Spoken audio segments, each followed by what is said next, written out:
I'm actually on my phone talking to you because my computer is taking its time to load Teams up. So I'm switching over now.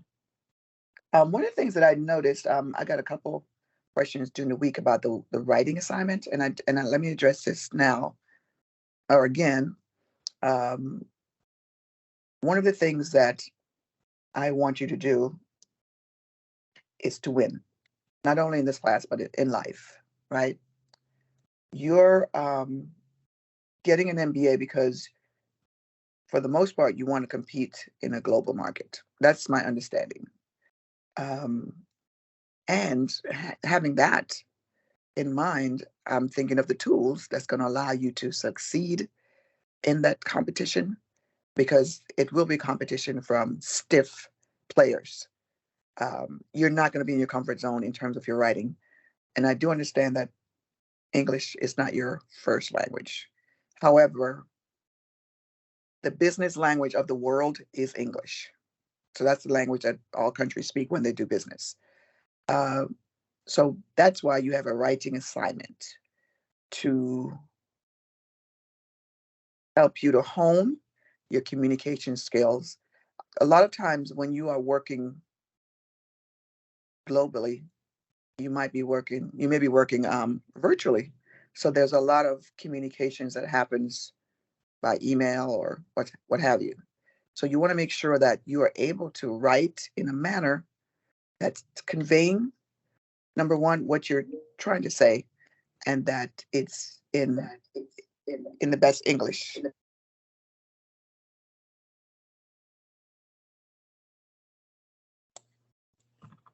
So do I expect you guys to be English scholars? I do not, because I'm not a scholar in any other language, not even in English.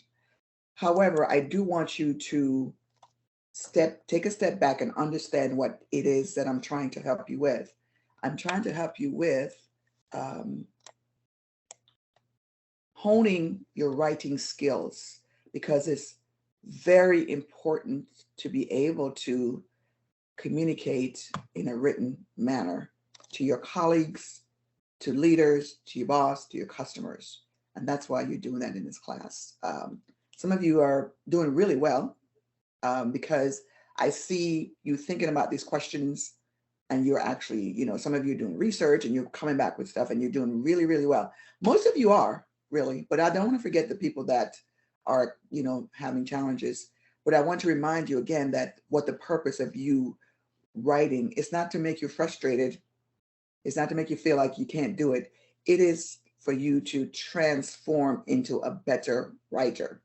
Um, and that's why I mentioned Grammarly. Grammarly is a tool that helps you to write. It's not the end all be all.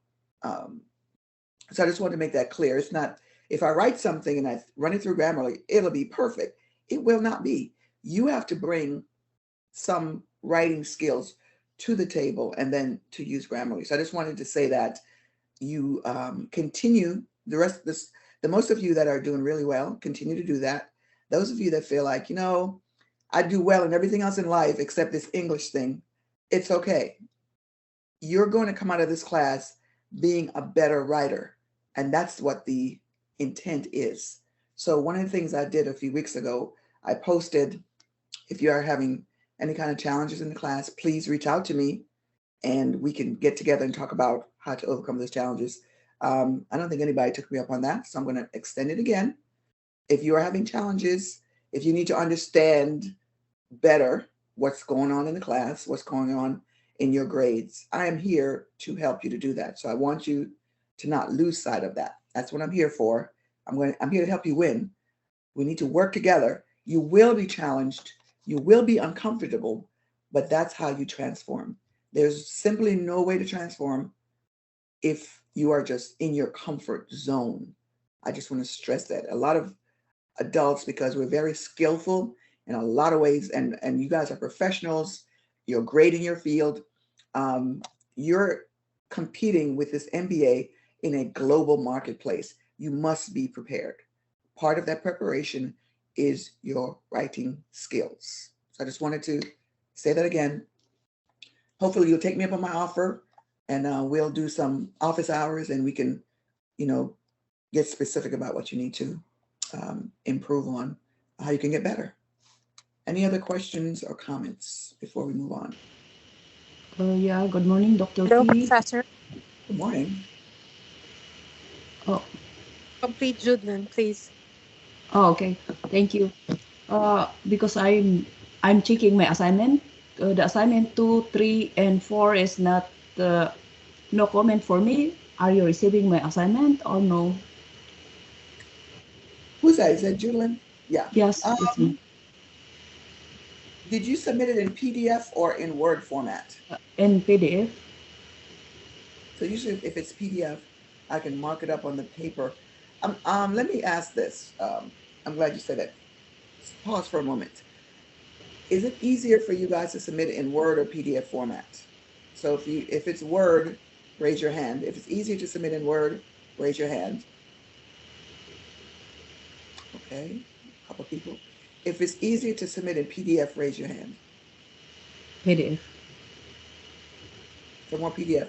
So let's do that, because when you submit in PDF, I'm able to write on the document the things that needs to be addressed. I do it in Word as well and submit the document to you if you have it in Word. So Judlin, I will review your assignment and see where the comments are, if any.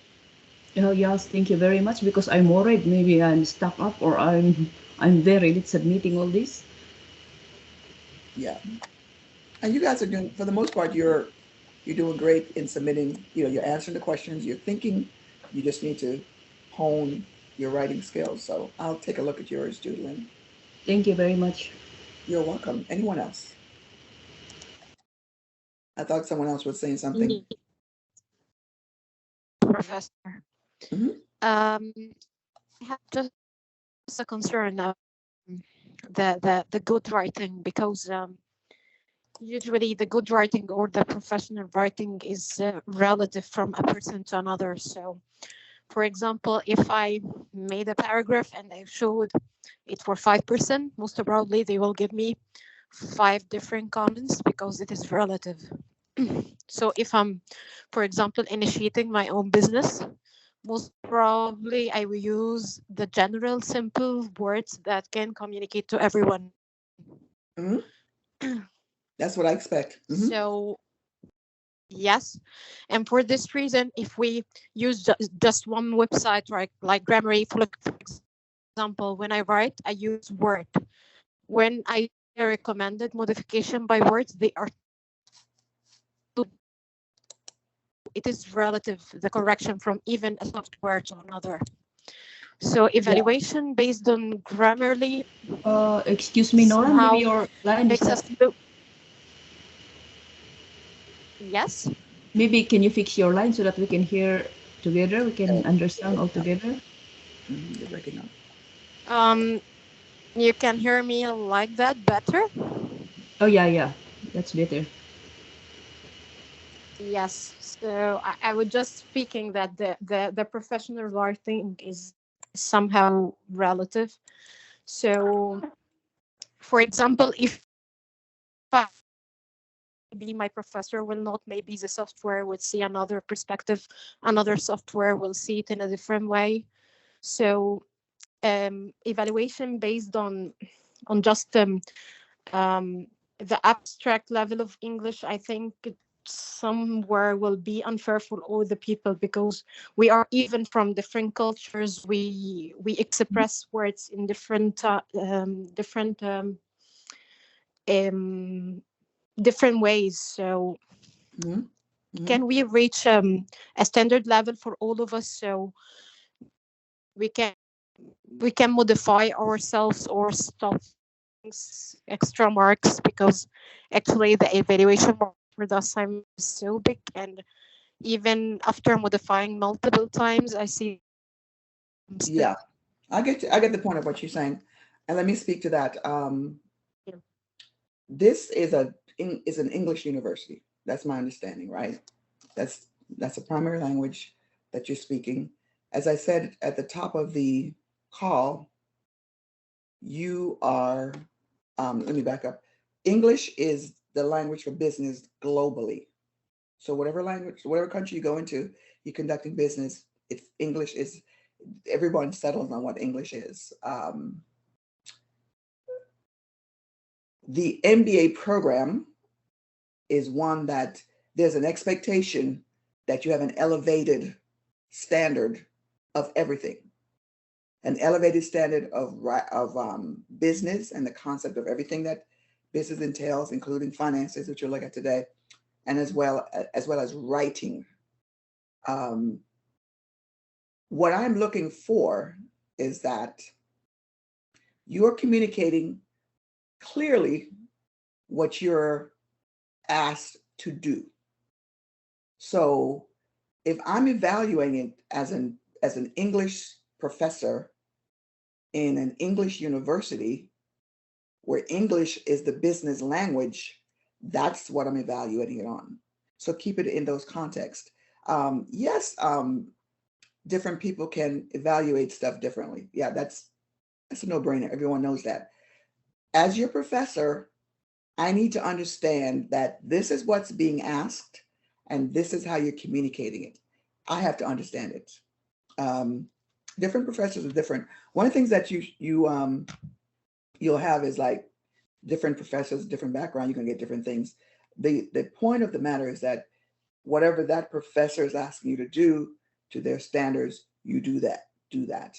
I'm not asking you to do what another professor is doing or what their standards are. This is what is asked for in this class.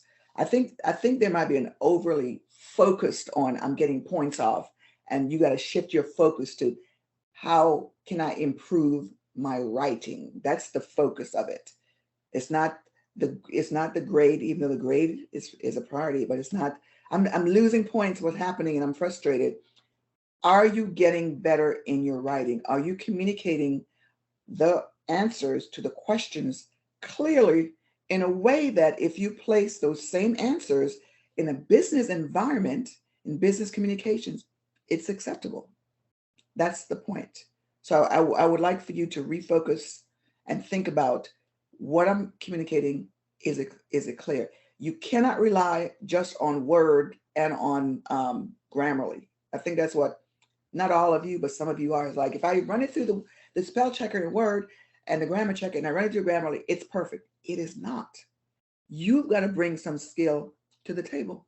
And again, you've got to move the needle, move your perspective to I am improving my English writing so that it's understandable.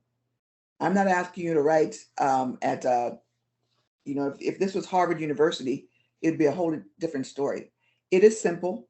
When you communicate in business, it is simple. I had to adjust when I got my doctorate. It was very academic, and I'm speaking to these vice presidents and CEOs of companies, and I had to switch because the business language is less formal than the academic. I'm not asking you to write academically. The only constraints I'm giving you, because this is an MBA program, is that you present your paper in APA format, because that is the standard for writing papers in higher education. Again, asking you to take a step back, see how it is that you can improve your writing. If I see the writing that has, like, for example, 5 or 6 different thoughts in one sentence, that's not proper grammar. You've got to communicate your thoughts clearly, like one sentence, this is that thought, and the next. If you're communicating 5 or 6 different things in one long sentence that is like 5 or 6 lines, that's not proper. So I think you're looking at the wrong aspects of why I am grading you. And again, as adults, we do struggle with things that we are not good at doing, because we're good at doing other things. And we're like, well, I'm not doing well, so something is wrong. Nothing is wrong. You're transforming. You're getting better. So hang out with me. Like I said, we have office hours. We can get very specific beyond my comments in the on the assignment, very specific about what it is that you're doing, and we'll go from there, and you'll get better. So I think that we've had a lot of conversation around the writing assignment. And as I said, most of you are doing really well, and thumbs up for that. Most of you are taking the comments and incorporating them. Very few of you are still at the same place. So I want to understand what's preventing you from moving forward, because again, you're supposed to be getting better. This is what week is this? 6? Week 6. Yes. So without further ado, let's get into chapter 6. And I will say this. Let me check the chat to see if there's anything I'm missing.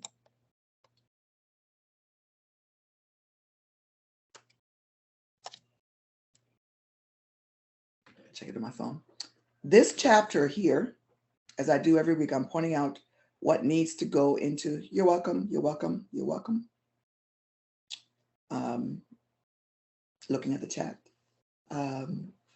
This chapter is very important for your business plan. It's about the finances.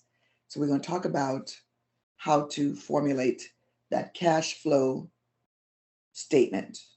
A lot of times when you present to investors, they'll look at two things.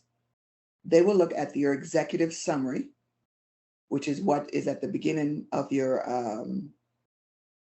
plan. It summarizes everything in a nutshell, if you will. And you write the executive summary last because you have to understand everything about the plan before you can write the summary. But you put it first, and here's why. And I think the text might differ about that. I think it should be first, because if you have an investor, they may not have time to go through your entire deck. That might be a second look, but what they're trying to ascertain in the beginning is like, is this worth investing in? So let me take a look at the executive summary to see what this is about. And then let me look at their finances. So let's see if they're able to sustain this business. How much cash is coming into the business versus how much cash is going out. So they will look at those two things. The money talks. And you know, numbers are just a bunch of words that's very compressed. So it's very important that you pay attention to this chapter, all the chapters. And again, this is going to be in your business plan. So if you have not done this already, at the very beginning of the class, we talked about assigning roles. And sometimes what I see in these teams is that you have somebody that has a really good understanding of finances and knowledge, financial stuff, and that person might be assigned to do the cash flow statement after input from the group, because you're not just making up numbers, you're actually thinking about what things are going to cost. So I'm going to now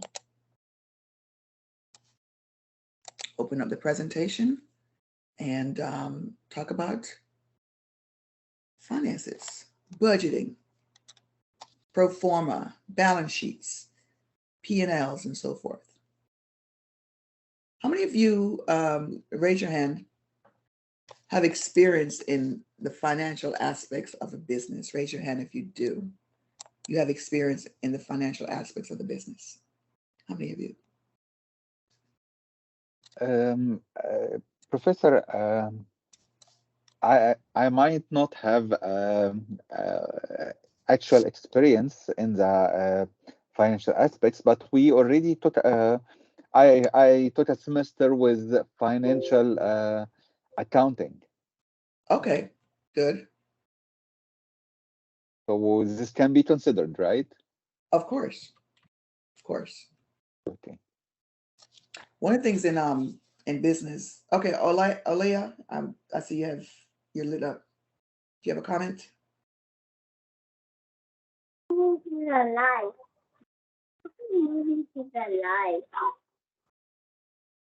I'm having trouble hearing you.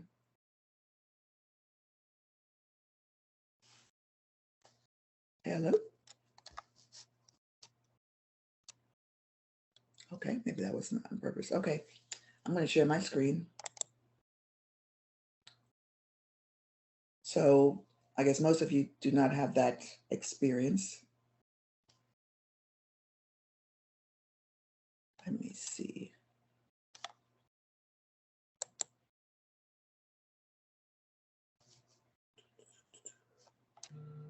But you'll gain it today.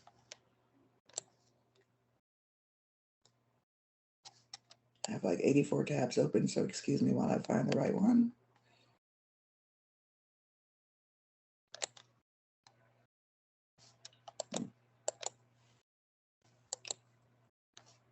All right. And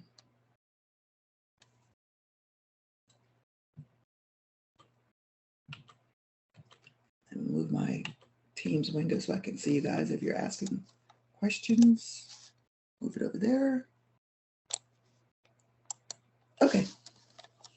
So today's lecture is about establishing a financial foundation. So again, you can have the best business idea, and you guys have some really great business ideas. When I come into your rooms and I check out what you're doing really great. You're very creative. You're coming up with ideas that meet a need in the marketplace. You're coming up with ideas to do things differently or better. So kudos to you on that. So we're going to analyze cash flow and other financial information because, like, as I was saying, the idea could be great. There's a need for it, but if there's no financial foundation to bring it to fruition, then, it doesn't fly. And in a lot of cases, a lot of people have a lot of ideas, but not the knowledge to bring it to fruition. So we're going to recognize, this is the most important part of this chapter, and your business plan is the cash flow. And we talked about cash flow in lecture 1 when I actually showed you a cash flow statement from the sample business plan in your text. And we'll take a look at that today as well. You're going to prepare a cash flow statement and a budget for your business. And we're going to take a look at other financial tools. So you definitely want to have a cash flow analysis for your presentation. But I will say this, sometimes an investor will ask for other types of financial statements, including a balance sheet, pro forma. That means you're predicting how you're going to perform in terms of profit and loss and income and expenses and so forth. But the cash flow is very important. Okay. So let's take a look at what cash flow is.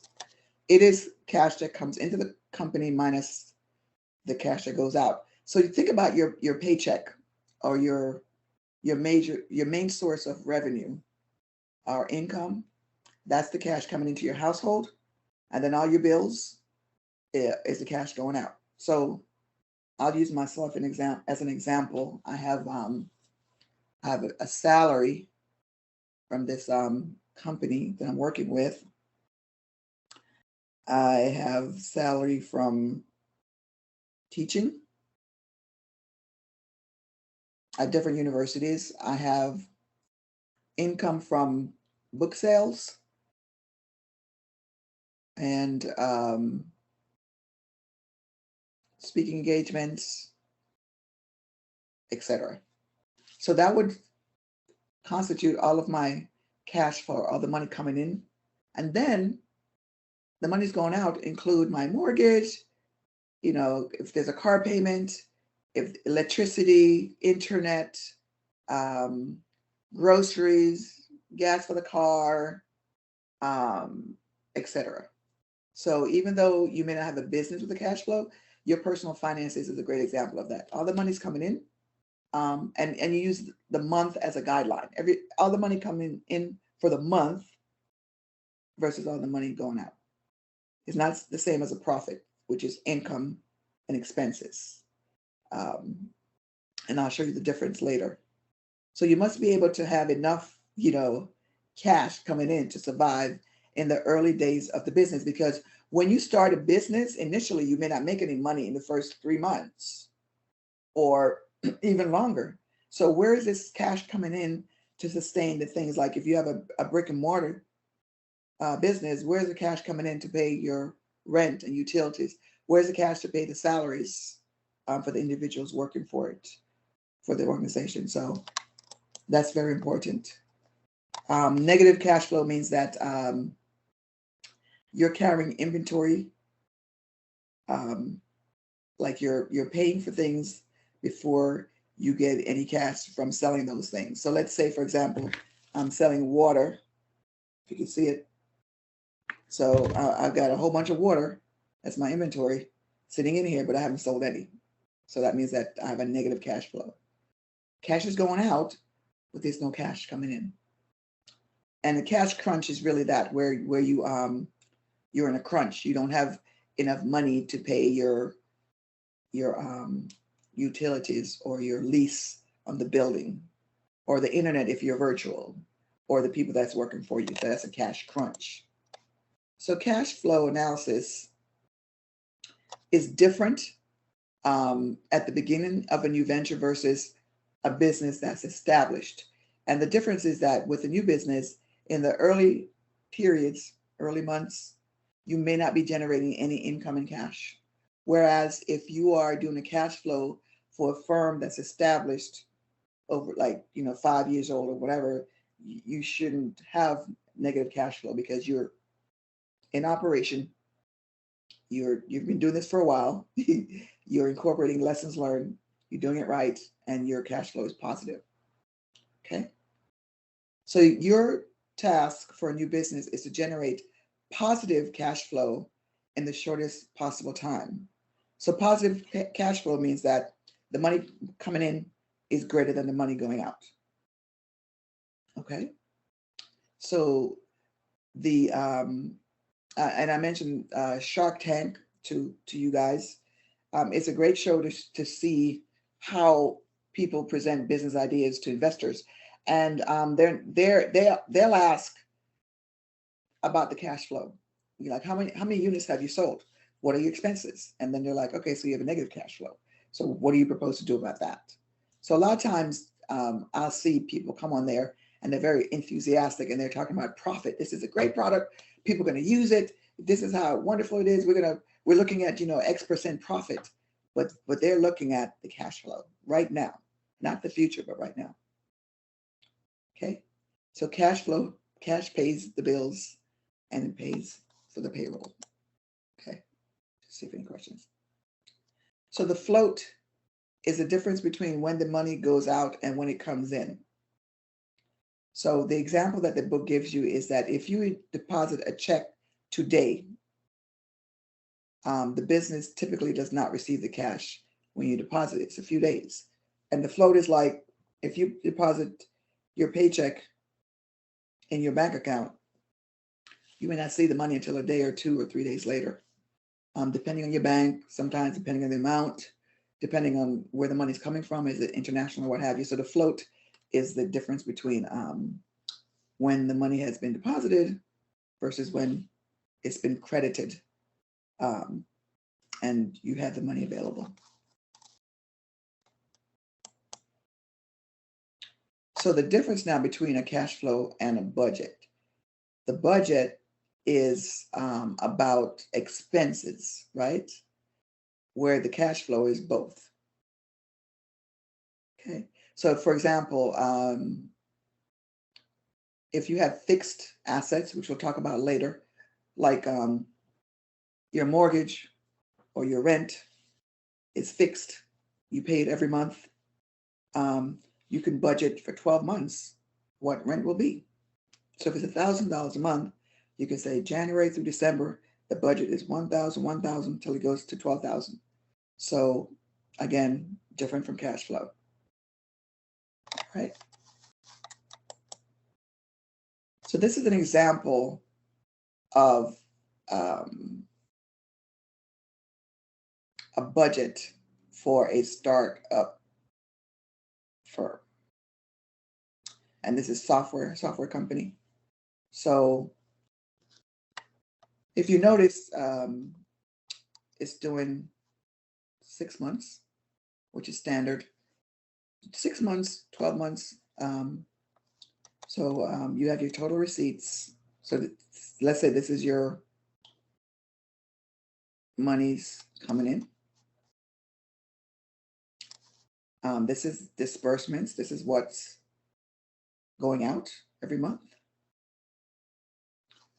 This is your beginning balance. So in the first month, it's 0. And if you notice, the beginning balance for the following months is actually the ending balance for the previous month. So the ending balance for January, 7,379, is the beginning balance for February. Ending balance for February, beginning balance for March. Okay. The equity investment, this is what the investors are investing in the business. And then this is what your net profit is. Okay. So your net profit is your total receipts minus your total disbursements. Notice it's in parentheses. That usually means that it's negative. It's a negative number. And then your ending balance would be this.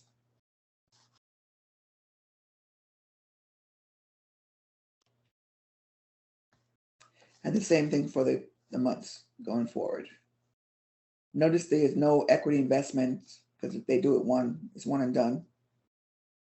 And then you proceed. Now, notice when we start to generate positive cash flow. Okay, now we're making a profit. So if you were presenting your business idea and they were like, well, when do you think you'll be making a profit? Well, we'll begin to make a profit in April of this year. Because notice that it's a positive number, no longer a negative number. Okay, let's look at another example. Same concept, but now it's a cash flow instead of a budget. All right. So look at the total receipts, the money coming in for 6 months, total disbursements, money's going out, beginning balance, there's no balance because we just started. There's no previous month. The equity investment, still 10,000. You may or may not have a credit card advance. Some people leverage their debt with credit cards. I've certainly done it.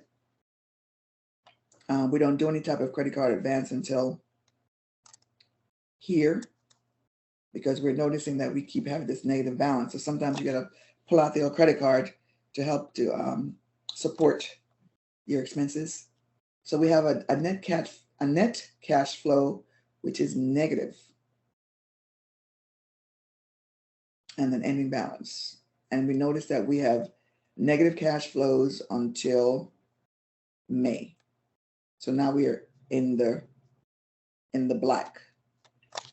In the red is an accounting term that means you're negative. You got more expenses than income. And then we net out with a negative cash flow. So that's not good. It's not good. However, there is a trend that we're actually moving towards positive cash flow in May and June. And sometimes the industry will dictate your cash flow. So for example, where I live in Atlanta, which is a little bit south of Atlanta, is a lot of people in the subdivision I'm in, a lot of people do their yards, a lot of plants and flowers and stuff. So if I'm in that business, I may not see any type of receipts or positive receipts early on in the year because it's cold and the ground is hard. But as spring comes around, I might start seeing more receipts and a positive cash flow. So sometimes business that there's seasonality to it, and sometimes the market does. Like I'll use COVID. COVID is a big, giant lesson learned for everything in life.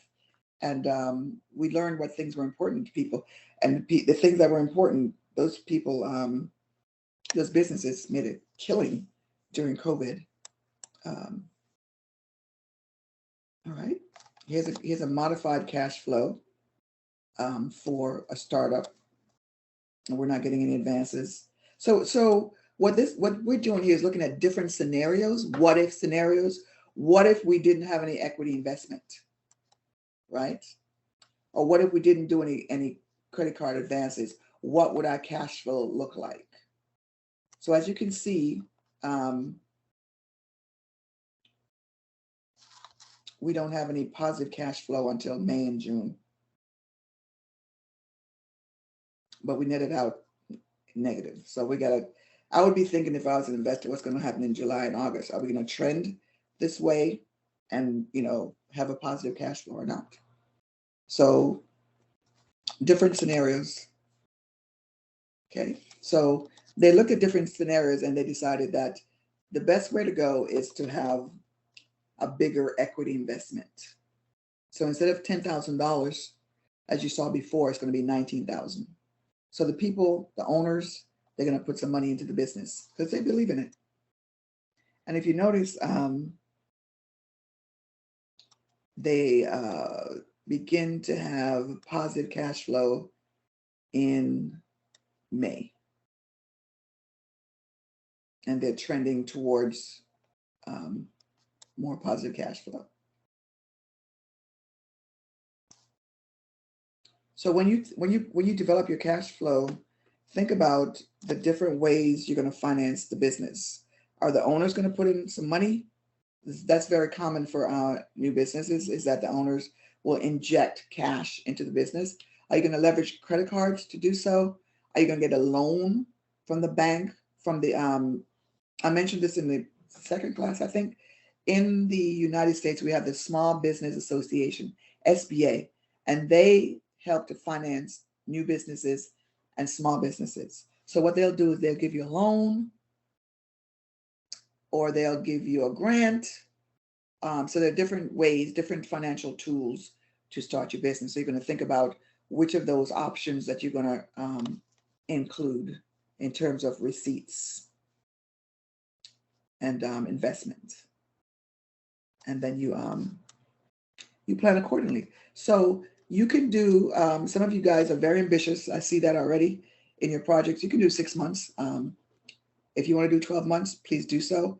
Sometimes entrepreneurs will do 12 months because they want to continue this trend to show you that, in May, we had a positive cash flow of 2775, then it went to 6690, and then to a bigger number. So it just shows the trend moving forward. But for your project, 6 months is enough. So I'm going to pause right here to see if there are any questions about the cash flow statement and what's expected of you. Any questions or comments?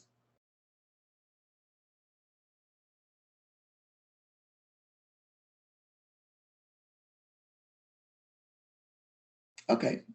So pretty straightforward, right? Let's see what we have here. So Elena, you used to participate in budgeting at your previous job. Okay. You want to talk about that? Tell us what that experience was like. We had a yearly preparation for our P&L at a hotel. So we gathered as a group of different departments: financial department, sales department, some of executive departments, and we were checking our previous results from previous years, comparing and projecting the budget for the next upcoming year, concerning our forecasts and already the history that we already had for that round. Yeah, that's a lot, right? So this makes sense. This is makes a lot of sense to you, I'm sure. How many of you prepare a household budget for you, yourself, your family? Any of you do that? Anybody do that? So yeah. I just give my salary to my wife. What's that? I just give my salary to my wife. And that's the right thing to do. That's the right thing to do. You fork that check over and she'll take care she'll give you an allowance, right? She says, here's your spending money for the week. Exactly, exactly. Because if it's me, I would buy everything for them from the first week. Yeah. So by the fourth week of the month, oh my God, I'm in debt already. But Yeah. Your wife is like, we have to live and support ourselves, so give me that check. Um, a lot of husbands do that. It's a practice here as well. It's a good practice. What we say in the U.S. is happy wife, happy life. And you want to, for your financial responsibilities, you want the person that's the most responsible to take care of it. So it could be the wife or it could be the husband, right? So even in your partnership, in marriage or in your relationships, and if you're combining your finances, the person that's the most responsible financially, they call it fiscally responsible, is the one that should be doing the budgeting and the cash flow. So most of you probably do that in your head. You're like, okay, this is what I'm getting paid. This is what I know I can take care of, and this is what I know I have to put off. So thank you for sharing. All right, let's move on. So let me ask one more thing. Is everyone clear about what you have to do for your project? What is required for the cash flow? Is everyone clear about that? Give me a thumbs up or yes, I am. Professor, we should do planning, isn't it? It's not actual cash flow, it's our planning, isn't it? How we see. Exactly. Okay. I don't want you to put money into the business at this time. Yeah. It's planning. You're doing research to say, this is how much we need to pay. This is how much salaries we need to pay. When we start up, this is what, if you're renting or leasing a building, this is what the equipment costs, this is what materials cost, and so forth. So that's what you're planning it. So do not borrow any money from anywhere. You're just planning it. Yeah. Any other questions about the cash flow statement? Any other questions?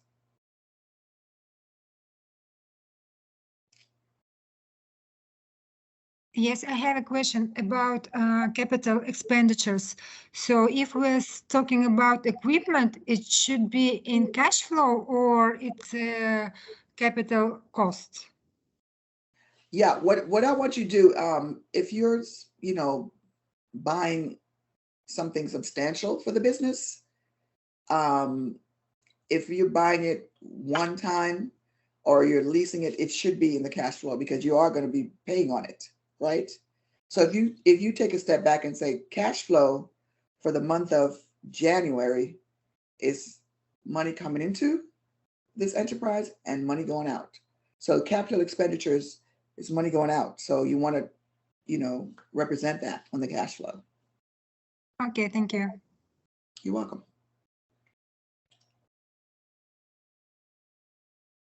All right. So speaking of that, the deviation is a difference between what you predict and what actually happened, right? So it helps you to develop realistic forecasts, and you can be flexible during the growth of the company. So let's take a look at deviation analysis. And basically what it is that if you look at the cash flow, right? In January, you're predicting that in February, you'll have $4,050 of receipts, $6,784 of disbursements. Your beginning balance is your previous balance from January. Oopsie. $13,257. No equity investment, no credit card advance. Got a negative cash flow, ending balance. So what I want to do now is I predicted this for February and the same for January. What I predict, these are all predictions. When it actually happens, what is the difference between what I predicted and what actually happened? So let's take a look at what that would look like.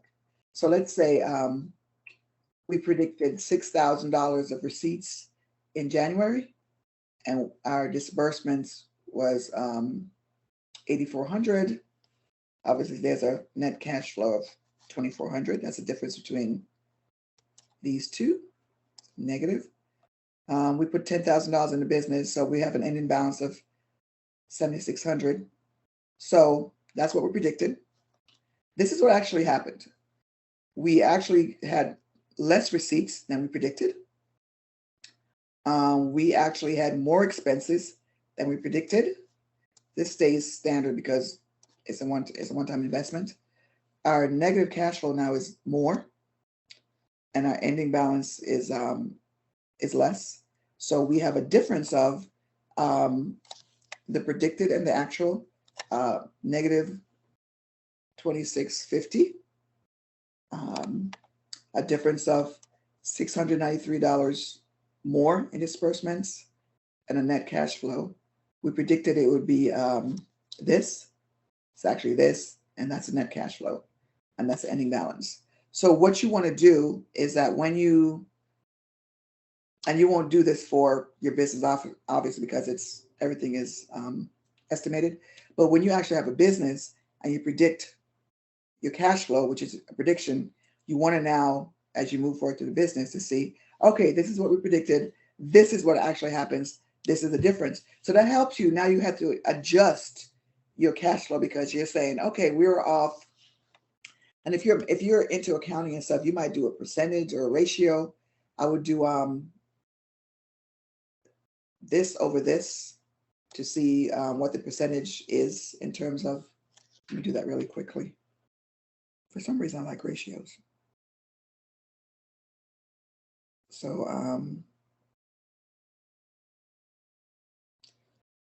actually, I'll do the actual over this over that. So 90, 93 divided by 8,400. So I spent 12% more than I had planned.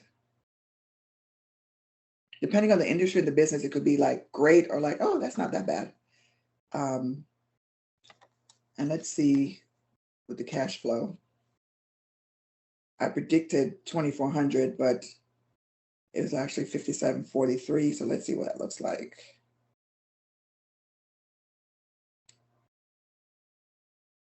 Like twice as much, almost twice as much of what I predicted. So you can do some ratios and say, okay, now that we're off this much, then we might use that difference and factor it into the successive months to say, all right, since we're 10% off, let's adjust the other months for 10% more disbursements or more cash flow. So you use that. So as soon as you predict your cash flow and you actually start up in that first period, whatever that looks like, you want to look at what you predicted, what was actually, and make the adjustment going forward. Okay. Yes, there's a question from Mohammed. Yes, doctor. I just wanted to understand this. Disbursement means expenses, right? This is my expense. Yeah. Total receipts are the revenue that came. Yes. Correct. Right. So Yes. what about equality investment? Equality investment, that means the money that I will pay for to start the project, or what? That's where the owners of the business will invest their own money into the business. Yeah. Great. So now I have 10,000 with me, but I could have revenue. Okay, I started, the business in January while I have 10,000, and I will have revenue 6,000, but I have total disbursement 8,000. So why the net cash flow will not be 10,000 plus the difference, which is minus 2,400. So so the equality. Okay, sorry. So the 10,000 minus 2,400. So I will have money 7,600. Okay, great. Yeah. Okay. Yeah. And remember, that's a great question. Remember that the purpose of the cash flow is to show what the business is doing. So the business is making its own money. It's not necessarily, you keep pumping money into it. And that's when people say, the business is going to fail, because if you keep putting money into it and it's not generating a profit, it's an issue. So great question. That's that. Thank you. Thank you. You're welcome. Yes, Professor, could you please explain, maybe because it's in English, I cannot totally understand the difference between cash flow and P&L.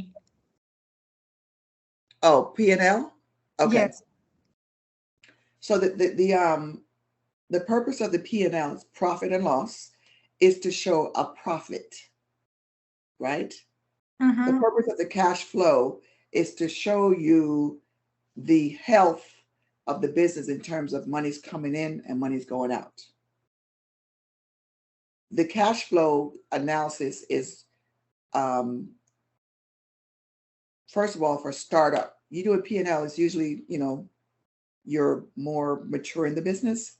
With the cash flow, is just showing you the viability of this business. Can this business survive in the first 6 months or 12 months based on the money's coming in versus going out?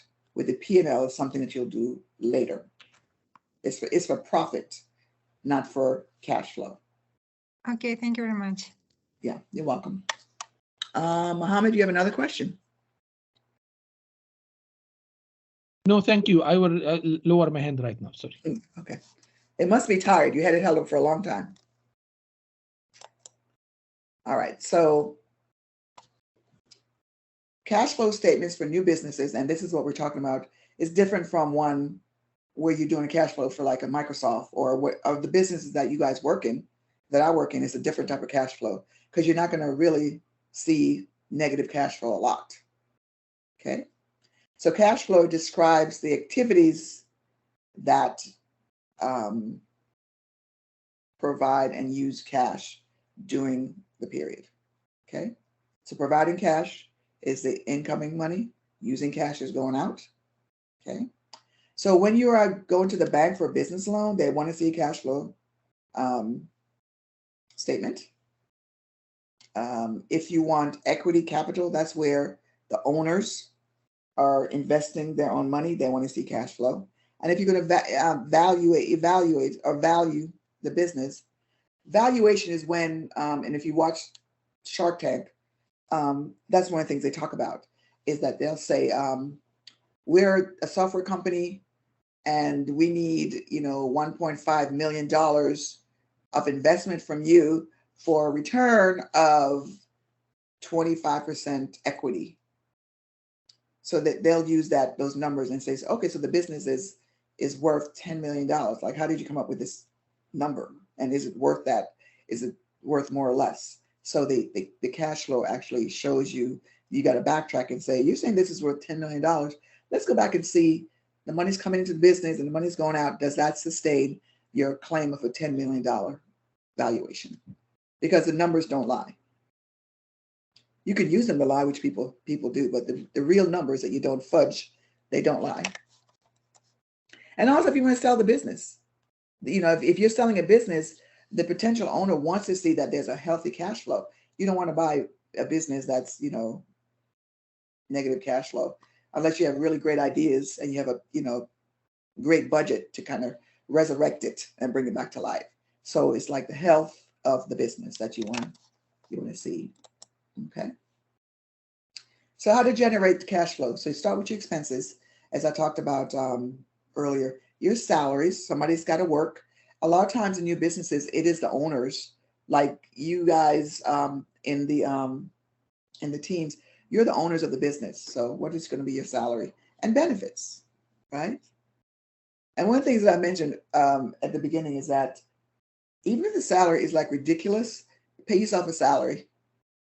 So that has to be a real thing. Because even if you're not getting your real salary to begin with, you want to put it on the books that this is what I'm worth. Basic benefits, any payroll taxes, any type of licenses. In the States, you have to obtain a business license for the county or the city in which you will operate that business. And it's got to be renewed every year. The cost of goods sold, this is for like products. So what is it costing you? What does it cost you for that thing that you're selling? So if I'm selling water, what is it costing me to manufacture the water, to develop the bottling, or everything that has to do with this bottle of water, to package the water? What's the labor for doing all that? And then to ship the water. So these are the cost of goods sold. Is what is the cost for getting this product sold? Everything that goes into it. All right. And utilities. If you have a brick and mortar establishment, electricity, heat, heating and air, phone, internet, things like that. You want to include that. Security systems. Again, if you are in a brick and mortar and you have valuable equipment and then you want to invest in a security system with cameras and things like that. The same goes for working from home. If you have a home office, you might you still invest in security, because you might have things on your computer that you want to ensure it's not stolen or what have you. And if you have a home office, you are able to, and you got to look at the taxes in your country, you are able to take off a certain percentage of that space for business activities. So in my case, I do have a home office, and I can take off a certain percentage of the mortgage and of the utilities for that space. Excuse me, while I drink some of this water I've been talking about.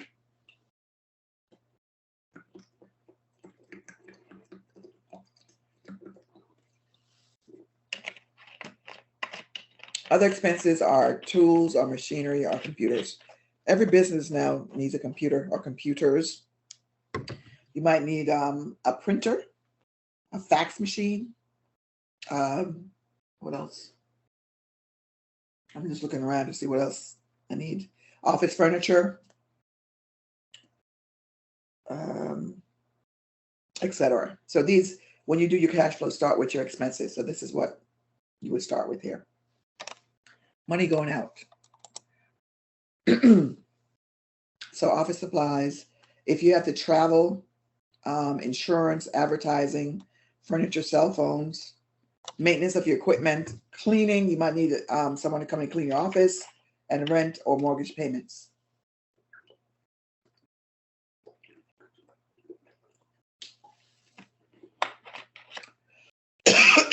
Excuse me.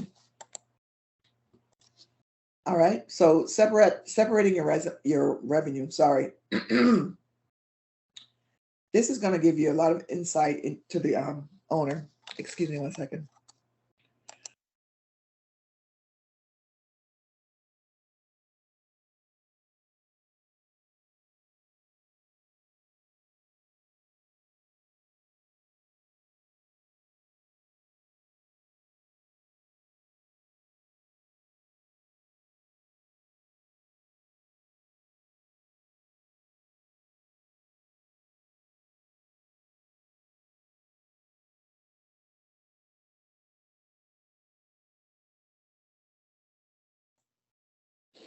All right, I'm back from my coughing fit. So it helps you in predicting where your revenue will come from and look at the different sources. And the example that the book gives is you're a lawn care company. We have a lot of them around here where I live. And you found that you make more money by planting flowers for commercial building versus residential. So one of the things that I did when I started my business is that I focused on, it was like B2B. I focused on businesses for different reasons. One of them is that I was guaranteed to get paid. Sometimes when you deal with individuals, and I was doing consulting, so it's not like you're selling them food or something like that. It's, they may or may not pay on time or what have you. So I decided to do B2B, business to business. So in this case, they're saying that they can make more money planting for a commercial building. All right. So if you're doing that, you're going to maybe enter into some contracts, right? So if you enter into a contract, you can secure like lower rates. One of the examples I told you about a few weeks ago was the airlines and the fuel, that they will enter into contracts with the companies that supply the fuel so they can get a fixed rate for X amount of years. So if it's like, $2,000 a gallon for jet fuel, I don't know, I'm making that up, I can lock that in for 5 years by entering into a contract. It's good for both of us. It's good for me because I'm locking in that fixed price. It's good for the company because they have sustained revenue. They got this contract that I'm going to be paying on over the next 5 years. So you price low because you're looking at the end game, right? More money, increased planting, and landscaping for those new contracts. So this is just an example how to separate your revenue. A lot of companies, we call them SLAs, SLA in the States, service level agreements, that you enter into some kind of subscription or agreement, and that's a way to make money aside from, supplying regular services. So for example, let's say I'm a cloud company, which I work for a cloud company. We have services we provide to our customers, but we also have these contracts, like if you want customer support, this is what the contract is for every month. So in addition to making money from the consulting and the software and so forth, we have these contracts that's also generating income. So think about that. Even if you look around with different products and services you use daily, there's a lot of subscription. If I'll buy something from Amazon and they're like, hey, if you want this every month, you can subscribe and it'll be cheaper. It's a cheaper per unit rate. So for example, if I want 12 of these per month, if I'm buying one, they'll say, hey, why don't you do a subscription and you'll get a lower per unit cost. So think about that as another way to generate revenue for your new business. So this is a restaurant. They're looking at their revenue. So they're separating it out. Food from drink. You don't want to say the total revenue is this. You want to say food versus drink versus alcohol versus miscellaneous. So let me ask the class, and you can raise your hand or write a chat or come off the microphone. Why would you want to separate the restaurant revenues like this? What are some reasons to separate it? Yes, Ahmed. I think to concentrate on the most profitable item. Like Yes. if the food is the one is giving more money, then we can be creative in the food. We can, make the menu bigger, more choices. Yes, that is absolutely right. If, as he said, if you're selling a lot more food than anything else, or you're not selling any alcohol, which is kind of interesting, that probably wouldn't be the truth. But you're like, let me focus on offering more food, different foods, and then let me also do a focus group. Like, what else do you guys want to see? What other kind of food? Because you love the food, so what do you want? Olena, let's hear from you as well. I consider also it's crucial to split these items because of controlling the purchasing companies and the suppliers, because alcohol can be different purchasing company from food, and even beverages can be different. So it's also the way to monitor these three most important items in the restaurant recount. That is true, 100% true. Lazat? Yes, I think it's also important because we will share cost in the end, considering the incomes, and it's for inventory reasons. Every month in the end of the month. It's different instructions for inventory for food, drinks, and alcohol, including that alcohol has license, and it's additional work for I don't know, maybe it's a financial department to check, is it all done correctly or not? Yes. Excellent answers. You guys gave some really great answers. Thank you for that. Yeah, for all those reasons, you want to be specific about what's doing well, what's not doing well, so you can make decisions about those things, right? Alcohol is regulated I know in this country and probably in other countries. So it might make sense. And then if you have a turn in the market where now certain things are costing more than others, you might rethink if you want to offer that as well. Elena, did you have additional comment? No, sorry, I forgot to It's fine. release it. It's fine. It's okay. Just checking to make sure I'm not missing anything in the chat. So yeah, you do want to be able to pinpoint, your activities this way, and you're able to make better decisions than if you lumped it all together. Because food is different from drink, it's different from alcohol, it's different from miscellaneous, right? All right. This is SaaS. This is a software company. Software as a service is what the term means. And that's where you have like cloud-based type of solutions where people are. Back in the day, when you bought Microsoft, I remember you would get a CD with Microsoft Office on it, and it had a unique code, and you stuck it into your CD and you installed it on that one computer, and that was it. Anybody remember those days? Back in the olden days when you Yes, it was like right. this, yes. And what do you do now? How do you get Microsoft Office today? It just you buy a license and you get your code through the mail. That's it.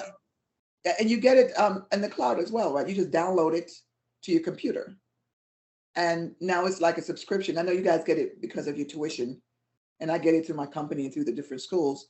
But you download it, and there's a yearly subscription that you pay.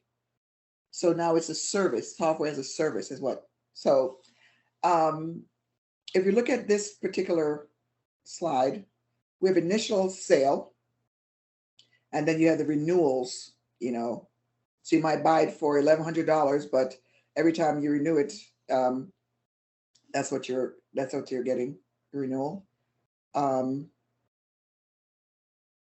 Then you have telephone sales, consulting service. This is like a service level agreement. You have the software, but we can consult with you to solution some of the business issues you're having. And then if you want to customize it, so that's another service we're offering. So even though we're selling the software product, we have other add-on services.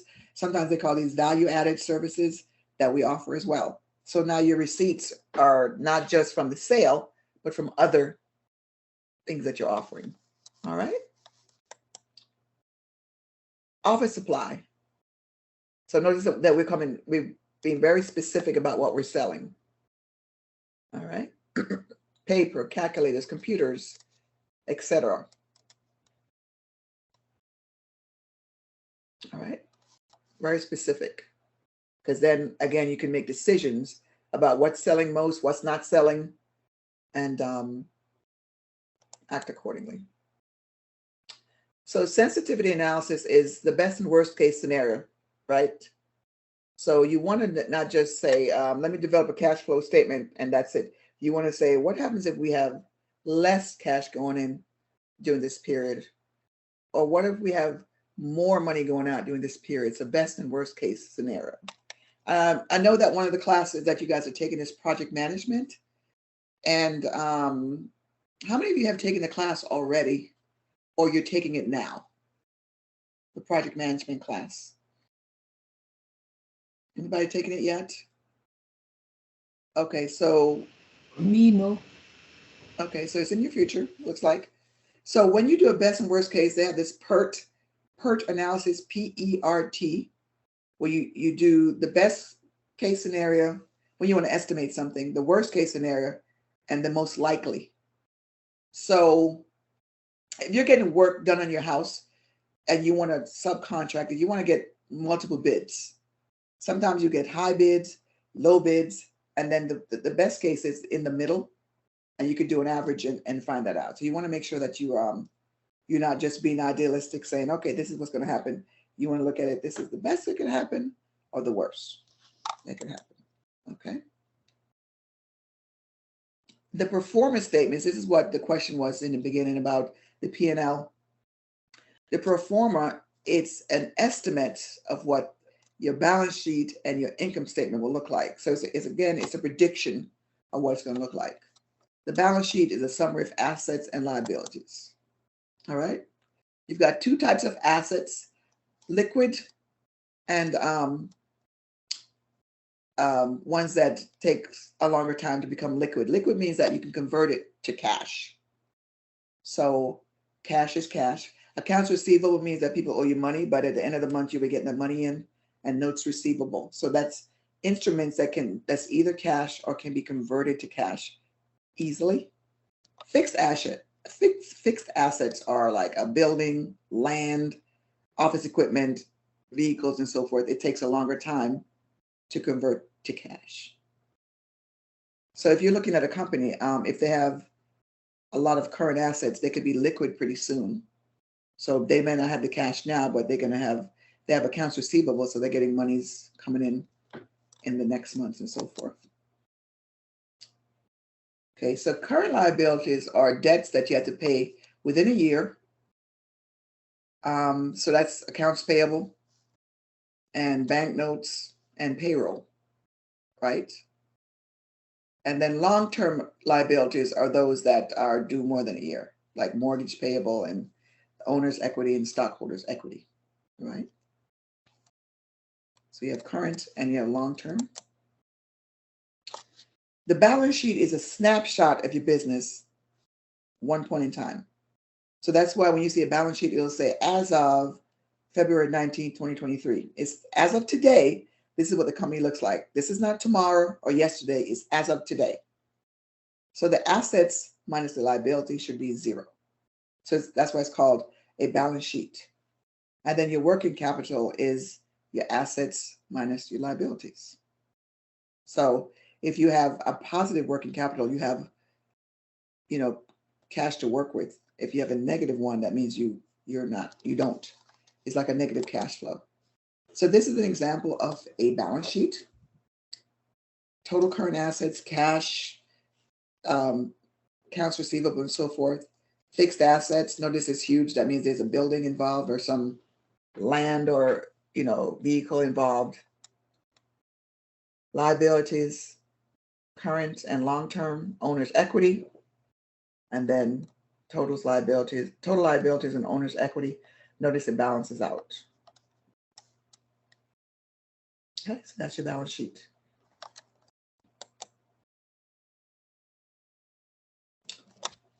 How many of you have seen a balance sheet before? This is a pretty common business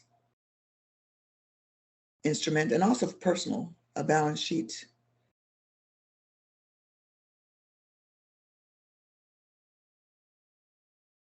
Okay, so you might want to do some research on them. You can also do one for yourself, a balance sheet for yourself, right? Yeah, we have this in our accounting subject. Oh, nice. Okay, so you have seen it. Okay. That's why you're not saying anything. You're like, I know this. So predicted performance. Thank you, Judalyn and Samia. Correctly predicting your performance. And this is what was mentioned earlier, right? The income statement, revenue minus expenses.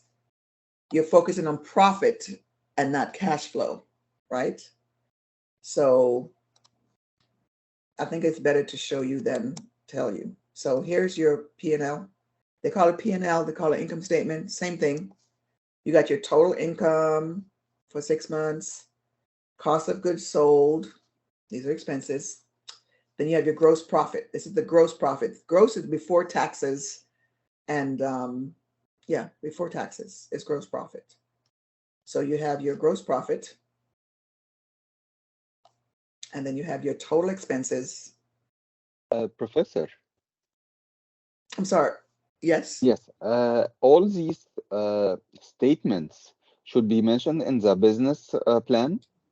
I'm not gonna. I think the cash flow is the most important. I will leave this up to you if you want to include these or not. But the cash flow definitely. Okay. Okay.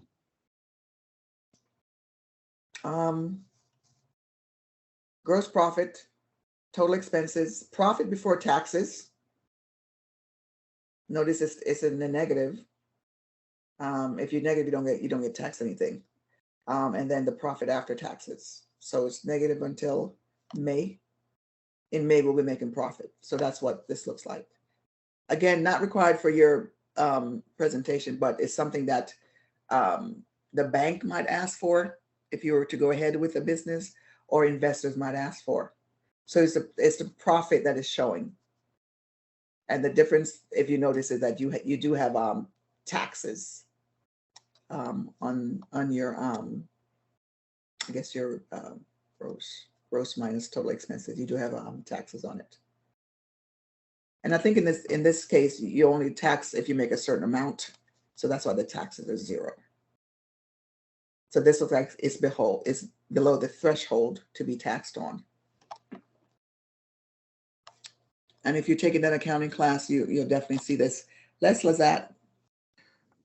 Could you please clarify, profit before taxes is the same that EBITDA?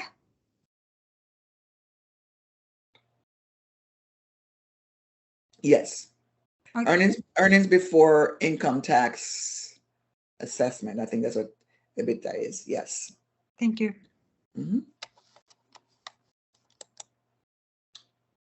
So break even is what's the point where your income and your expenses, you're balanced out, right? So let's take a look at what that looks like. So if you notice, you've got number of units sold increasing, fixed costs because it remains the same every month, mortgage, what have you, variable costs, it changes every month, total revenue, and this is your break even when these are equal. Your total revenue and your variable costs. That's where you break even. That's where you can start to generate positive cash flow or show a profit, because these are equal. So here it'll be equal. It'll be like 0 at this point, and then you see some numbers, 100, 2,000, what have you. And you see the difference between the two. All right.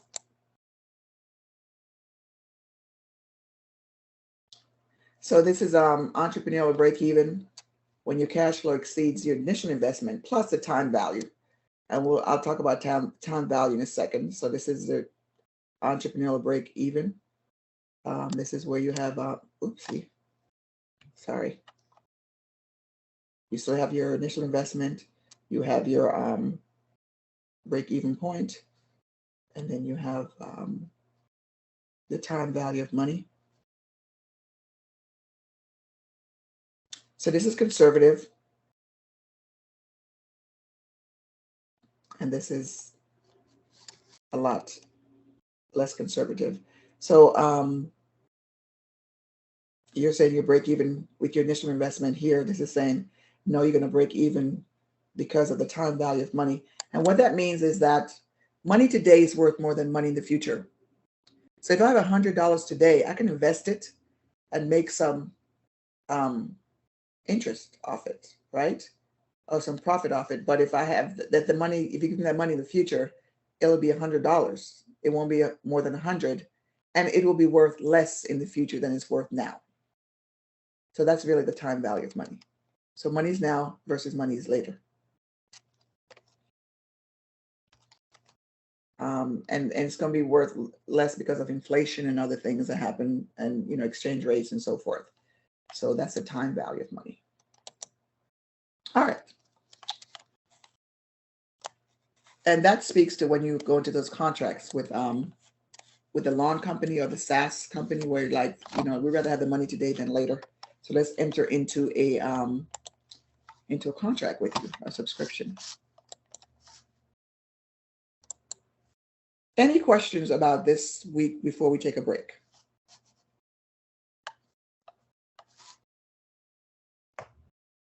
Any questions about the lecture?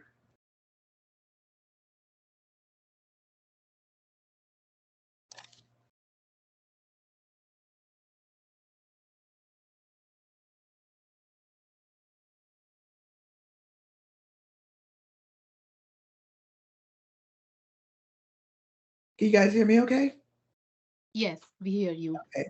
My screen is frozen over here. Okay, let's take a 28.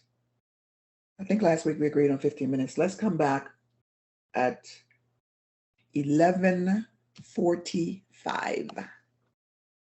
Okay? See you in a bit. And if anyone wants to hang out, I can open up a separate room so we can talk about, I think we want to talk about the writing assignment. We could do it now, or we could do it after.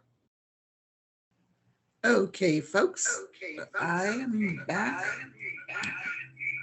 Turn off the- Professor, we are hearing lots of echo behind in the background. What's that? We are hearing lots of, it's better, I think, now, but we were hearing lots Yeah. of echo. Yeah, thank you. I had my phone. I was on my phone, so I have now switched to another computer. So let's see what's in the chat. Let's see what they. Okay, so for the teams, you have all the basic tools to create a cash flow for your business. So the same thing we talked about today, you're going to actually start working on that in your team. Use the example, show the cash flow for the business, and then do a break-even analysis. So the break-even, as I said, is really where your expenses are now less than or equal to your income. So I'm going to open the rooms.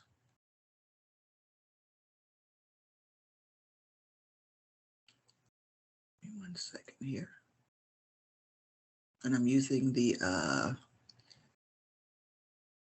cloud app as opposed to the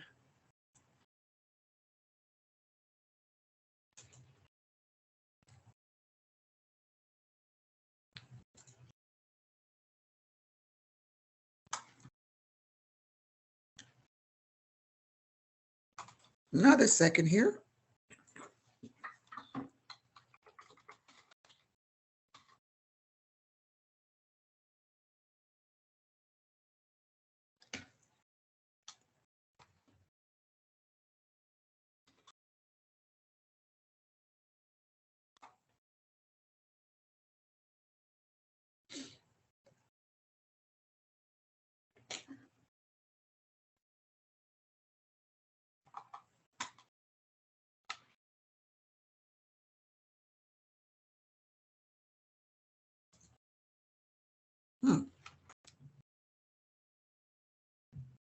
I am not able to get into the room. Is Sarah here on the call? Yes, Professor, I'm here. The other Sarah, the one that works with the school. Oh, okay.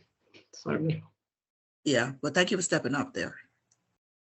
Let me see if she's on the call. Who's recording the call today? Me, Who turned on the Professor. record? Mm-hmm. Sorry? Lazat. Oh, you recorded? Okay. Mm-hmm. The thing is that I'm on the web version of the software, which not on my desktop on my other computer, and it's not allowing me to access the rooms. So it's problematic. You have to be on the desktop version. And I was hoping that an administrator was here to actually open up the rooms, but the other Sarah doesn't seem to be here. Let me just double check again.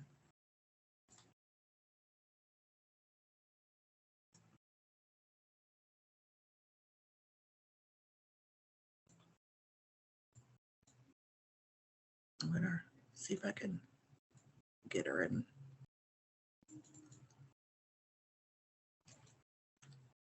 Sarah Reyes. All right, let me see if I can get her on what's that business?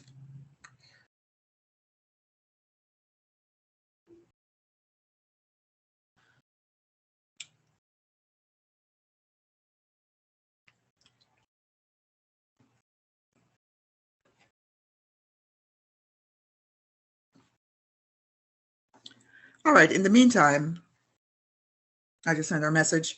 Can someone also put the individual questions in the chat? We can talk about that in the meantime. The questions for the week.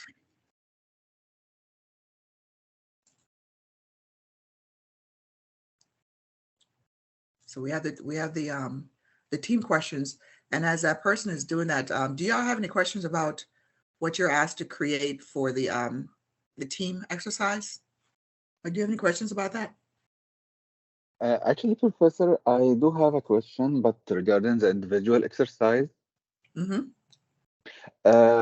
It's the last week exercise regarding the statement. I'm listening. Sorry, not in the vision, in the mission statement. In the individual exercise, it says I have to either meet an entrepreneur, like a business owner, and discuss with him his mission statement, or visit either physically or online, okay, a business, and try to figure out their mission, right?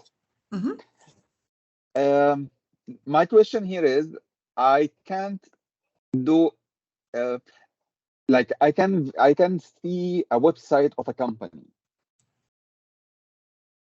Okay, you can't see the website. I can see a website of a company. They don't have a written mission, so I can like try to make the mission for them, or try to understand what should be their mission. So that's based on what they say that they're doing, right? So look at what they're doing. So even if they don't have a mission, which you might find that, look at what it is that they're offering to their customers, which customers they're offering for, what type of products or services they're offering, and then develop the mission from there. So like I will do the mission for them, like. Yeah, you would write a mission statement. Yeah, you would write a mission statement that aligns with what you believe they should have based on what they're offering in the market. Okay. Makes sense? Yeah, makes sense. Yeah. So if you didn't have the mission of Windsor University and your experience, because you're a customer and your experience, you could basically tell that this is what their mission is. You know, they're offering classes virtually. They're having virtually affordable classes. Yeah. Okay, online accessibility all the time. Yeah. Okay, I got the target. Yeah. Should I put the website of the company? Not you don't have to, but you can as a reference point. Yes. Yeah. Okay. Great. Okay. Thank you so much. You're welcome, Julian. I have a question also about the mission and vision. When I asked that entrepreneur, and he said that here, see my wall, because it's posted in their wall. So should I just copy that and paste in my, Yeah, you can let me see.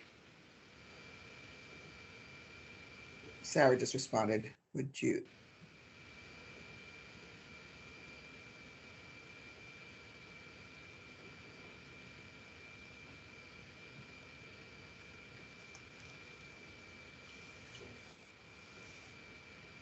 Let me see. It's 12 o'clock now, so we're gonna open it till, I'm gonna give you about a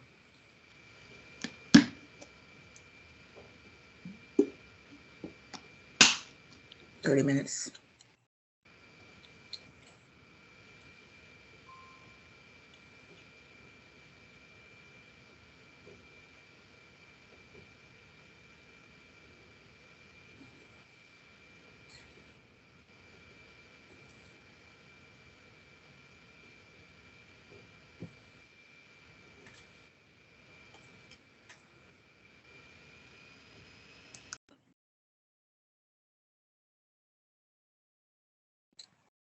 Okay, so she's gonna join. Please send a chat when you are ready to open so I can inform the students.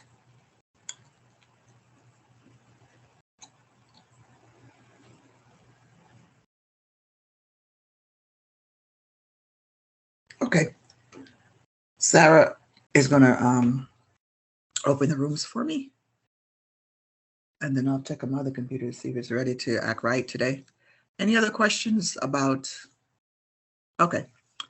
So in terms of the individual exercise, you're gonna talk to 2 entrepreneurs. Do they track cash flow? You're gonna ask them that. So these entrepreneurs, unlike yourself, they've been in business for a while.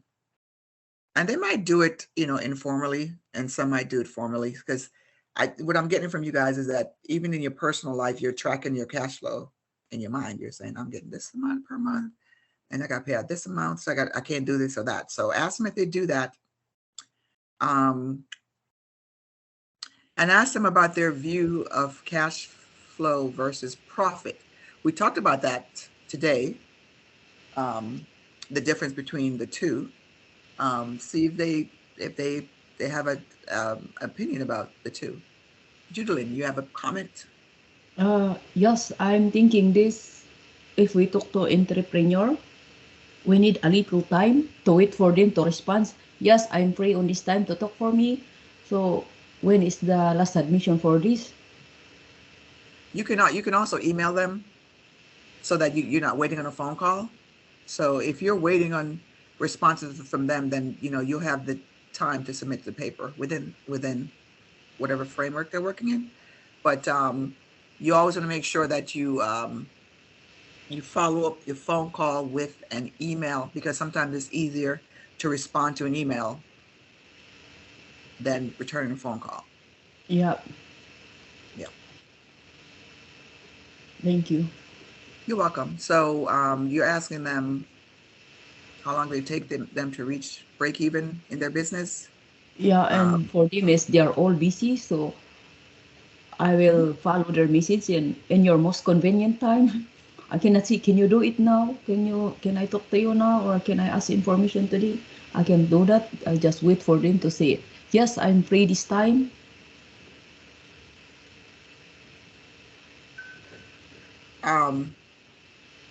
Yes. Hold on one second.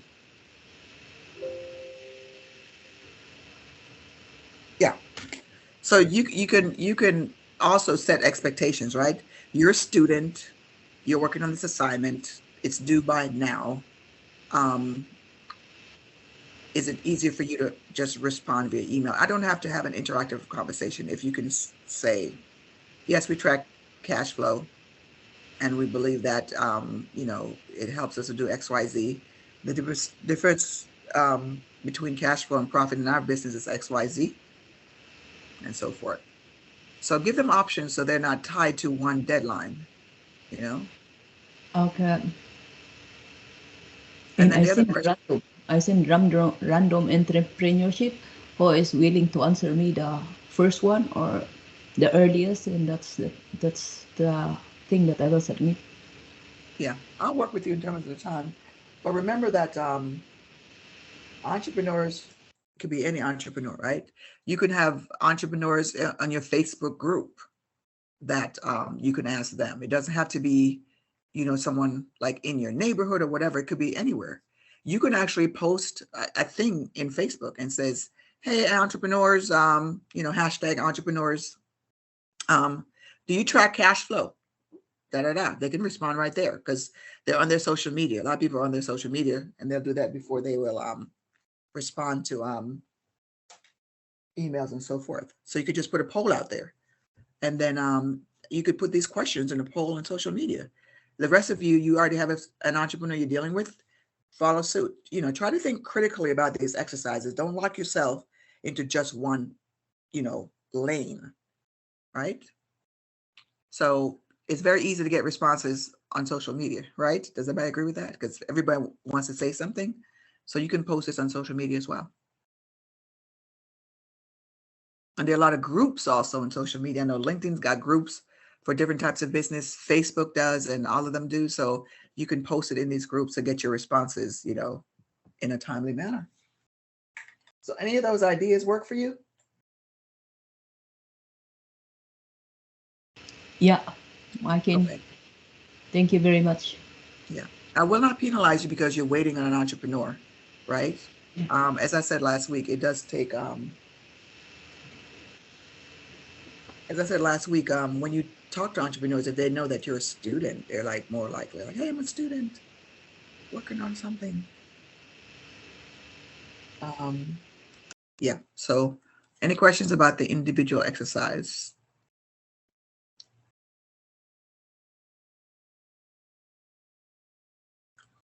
And the third question, which I didn't respond to, and I apologize, I keep looking at, I'm texting the school and doing different things.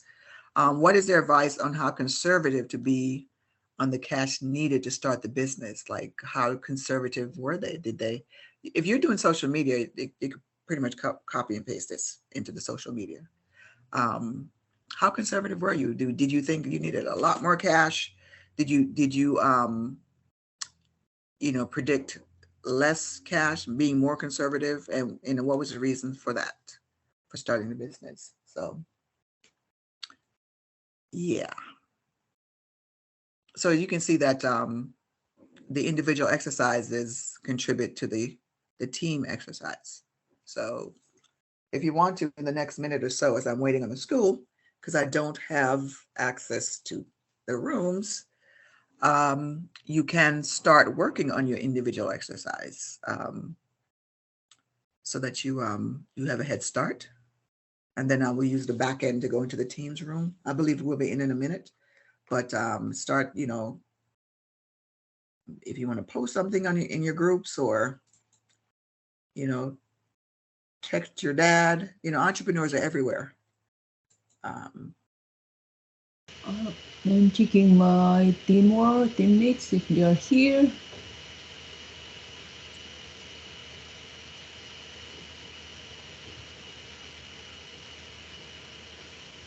On Mondays at work, there's usually some issue with Teams. So I usually say, we got teamed. I'm getting teamed today because tomorrow is a holiday for us. Do you guys have a holiday tomorrow? Yeah, it's Family Day. Family Day? Is it the same? You said Family Day? Yeah, it's Family Day here in Canada. Yeah, Canada. Yeah, because we have clients in Canada. Anybody else have a holiday tomorrow? No, You guys are Yeah, working, me huh? too. we don't. Samia, you have a holiday tomorrow? Yeah. Yeah, I have holiday tomorrow since I'm here in Long Island, New York. Oh yeah, it's I was telling my Canadian counterpart that it's because they have Family Day. We have President's Day, which is kind of like, they're like, should you guys rename that? I'm like, yeah, maybe we should call it Family Day. Correct. So that's tomorrow for us. So I'm getting teamed today. I usually get teamed on Mondays, but I'm getting teamed today. So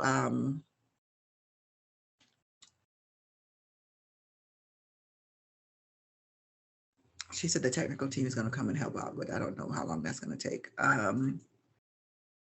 Any questions in general? We can use this as a Q&A, or anybody have any questions in general? Yes, sorry. Regarding the individual exercise for this week. Mm-hmm. Yes, like since I don't know actual person, should I like assume or like how can I do it?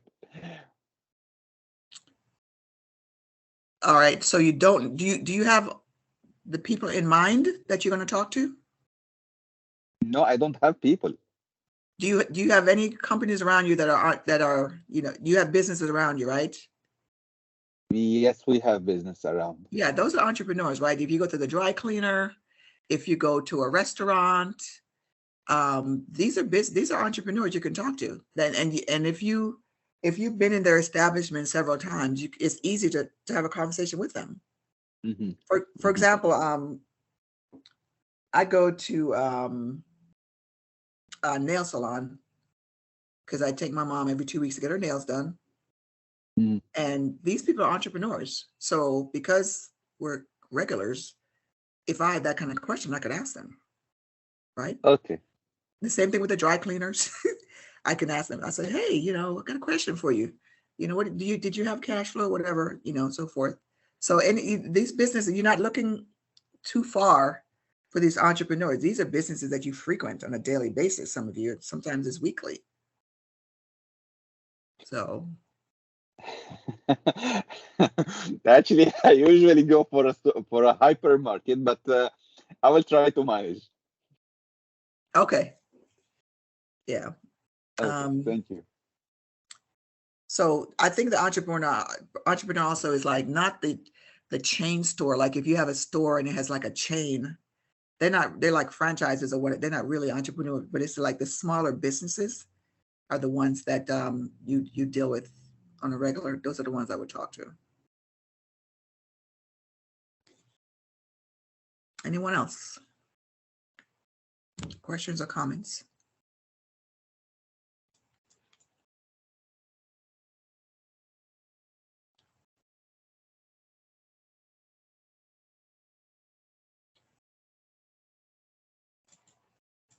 I wanted to, since we're waiting some more, I'm going to pull up my APA paper once again.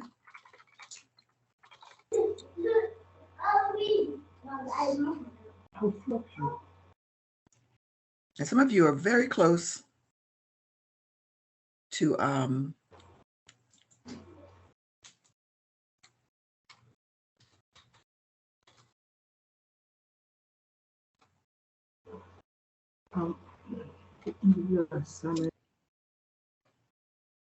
so is there a question?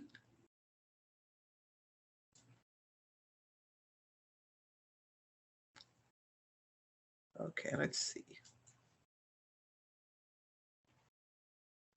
There are a ton of them on the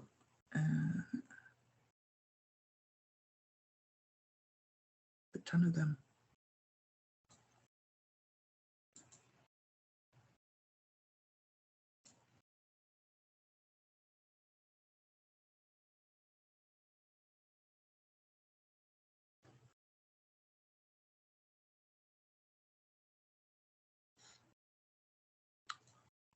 Still waiting to hear back. Sorry.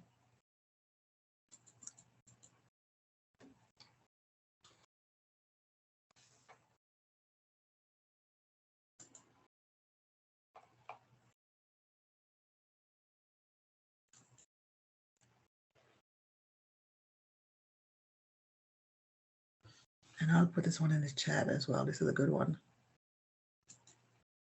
All right, I'm going to share my screen.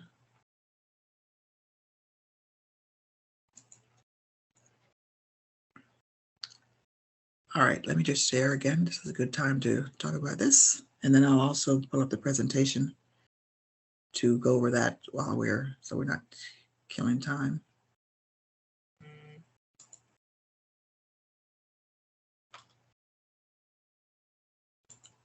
This might be the last time I do this because I think I'm boring most of you with this. Let's see.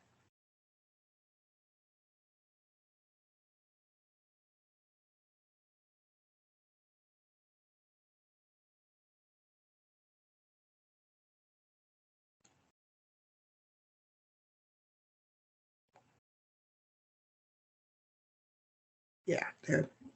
not be very helpful. Are you guys able to see my screen? Yes. Okay. So some of you are consistently putting this centered. This is over here, the page number up top right there. This is the title of your paper in bold. And then I'm gonna put this in the chat because this has instruction on it. Then you have some space between that. Then you have your name, the university, the course name, the instructor name, and the date. So this is all you need for the title page, nothing else, nothing fancy. Save that for your presentation. This is what you need for the individual assignment. Notice page numbers up here. This, you're not doing that kind of paper, so we're going to skip the abstract and all this other stuff. You go down to the paragraph heading. Notice the center and in title case. Notice the paragraph is indented. It's between 3 to 5 sentences. Each paragraph is indented. It's left justified. That means that it's not full. It's left justified in that it's uneven here. So basically, that's the most I'm asking for your individual assignment. The title page, that your paragraphs headings are the right way. That your paragraphs are between 3 to 5 sentences. It's indented. And then for some of you that have references, let me see. If you have a second level heading, that's first level. It's over here. So if you have a heading within the heading, it's left justified in title case. Okay. And then you have different levels. This is level 3. It's italicized. I don't think any of you are there yet with that. Italicized, title case, bold. So notice the difference between 2 and 3. I think the reason you guys are probably thinking, I know I did when I was in school, why are we doing APA? This is crazy. It's attention to detail. Very important as a business person, attention to detail.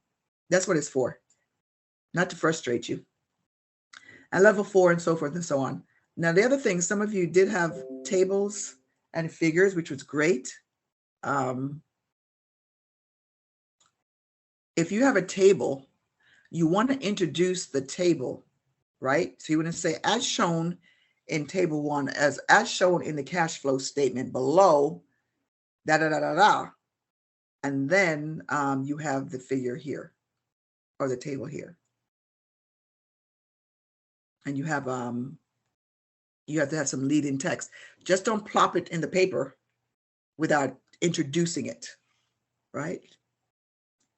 And then finally, references, no colon, bold, centered, hanging indent.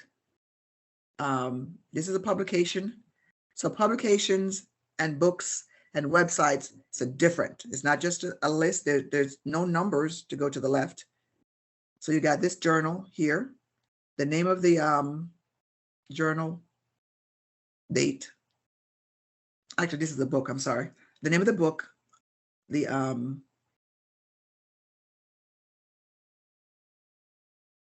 me back up.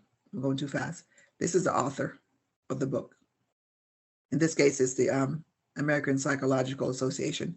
They're the ones that came up with the APA to test your mind. The year it was published, and then this is the name of the book in italics, title case, and then if there's an addition, it's in parentheses, right? This is a journal from an academic website. The DOI means that it's an academic website. Okay. Let me see where the websites are. And every time, and when you have references, you should have at least one, and one is your textbook. One is your textbook is one. So even if you only have one reference, it should be your textbook. Let's go down here. Let me see if there's anything else. Here's something from a website.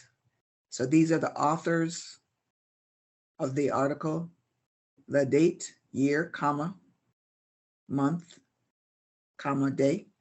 This is the title of the article on the website. This is the website. And then this is the link to the article. So that's the way to do proper APA. And I'm going to drop this into the chat because I like this one because it has the different, it explains it a different way.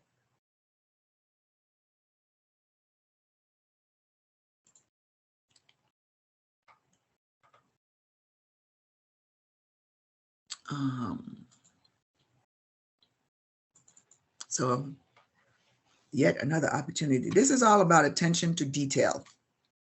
Attention to detail is what this is about. So you should be strategic in terms of leadership, you know, the big picture, but you should also have a level of attention to detail where it's not frustrating. It's like, I'm going to do this exactly the way it's been prescribed. That's very important also in business entrepreneurship. So that's what it is. Make sure that the paper that you turn in meets these guidelines. A little bit more on the table. So you got a table here. You want to have the name of it's like table 1, table 2, table 3, table 4, etc. And then this is the header for the table. And then you have the table here. So hopefully this will help you some more. Let me now bring up the PowerPoint so we can see what the where the cash flow goes into. Second here.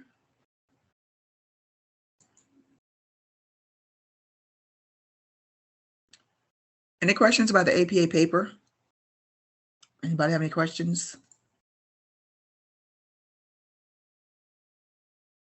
Any questions about why you're being tortured to do it this way?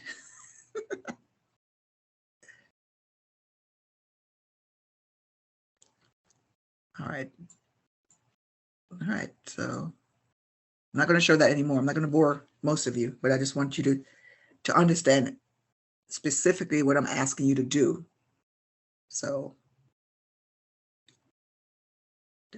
let's go down to the teams.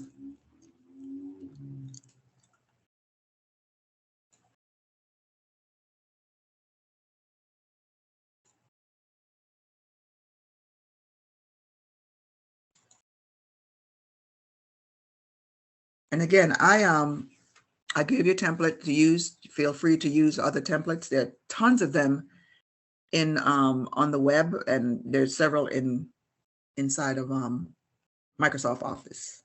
So we talked about your mission statement. We talked about your team before. Your market, these are your customers. Any opportunities? A lot of you have already done this. Problems, opportunities, what the concept of your business is, who your competition is, your goals and objectives for your business, and this is the financial plan. So this is where I would want you to do a cash flow statement. Now this says you should include expected annual sales for the next 3 years. As I said before in the class, you can do up to 6 months. If you feel ambitious, you can do up to 3 years. Some of you are very excited about your business idea, and it is exciting. And if you want to project that far, but you would do just like, 12 months, 12 months, 12 months, or year 1, year 2, year 3, then please do so. Okay. So that's where we are today with that. And let me also show you another example of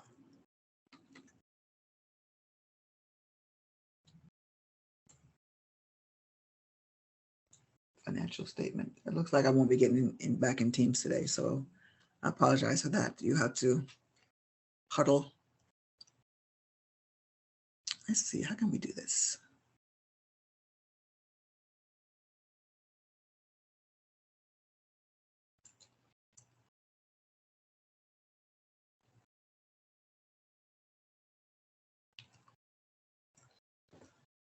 All right. I'd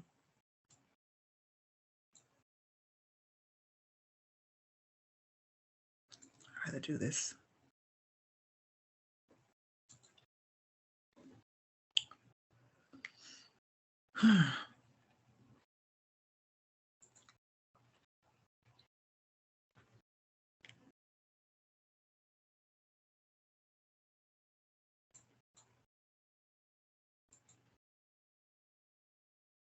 What was the name of that sample business we saw?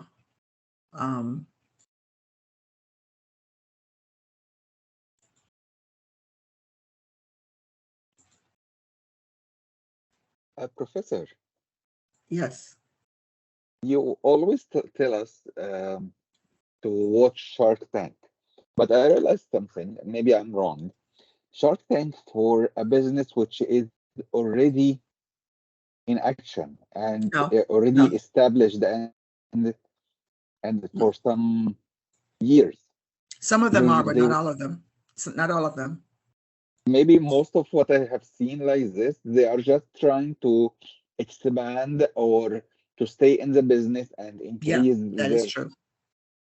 So That is true. And that's one part of it, but the other part is that you have a brand new business that have done their projections, and they say if you can help us with this, we can launch or relaunch or what have you. So they're different. They're in different stages of the business operations. So this is a sample business plan in your text. Notice the executives. Can you like share with us at any point on WhatsApp like some videos? Some videos like what? Yeah, from Shark Tank, like from your perspective, whatever could benefit us.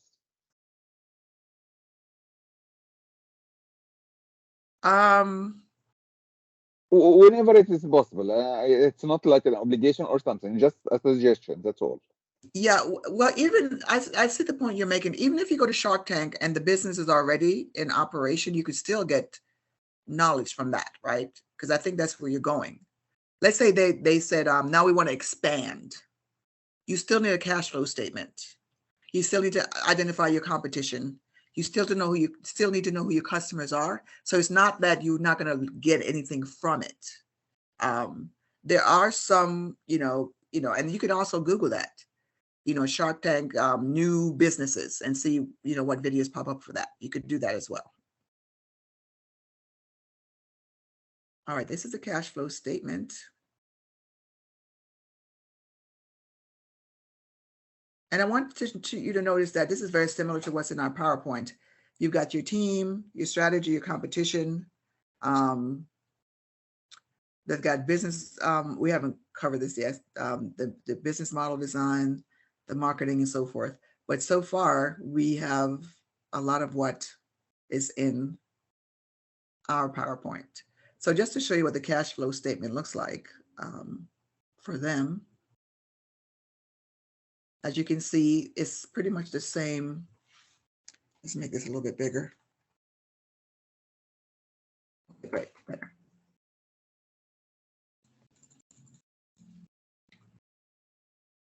The same as what we were showing. They're showing 12 months. Like I said, 6 is required. If you want to do more, you could do it. They show all their income or receipts. Professor, Yes. are you sharing something that we should I'm sorry, you're not seeing it? No. Okay, let me share it again. Sorry about that. I was sharing and then it went away. I'm getting teamed. I'm definitely getting teamed today. Okay. Let me reshare and let me know if you're able to see it.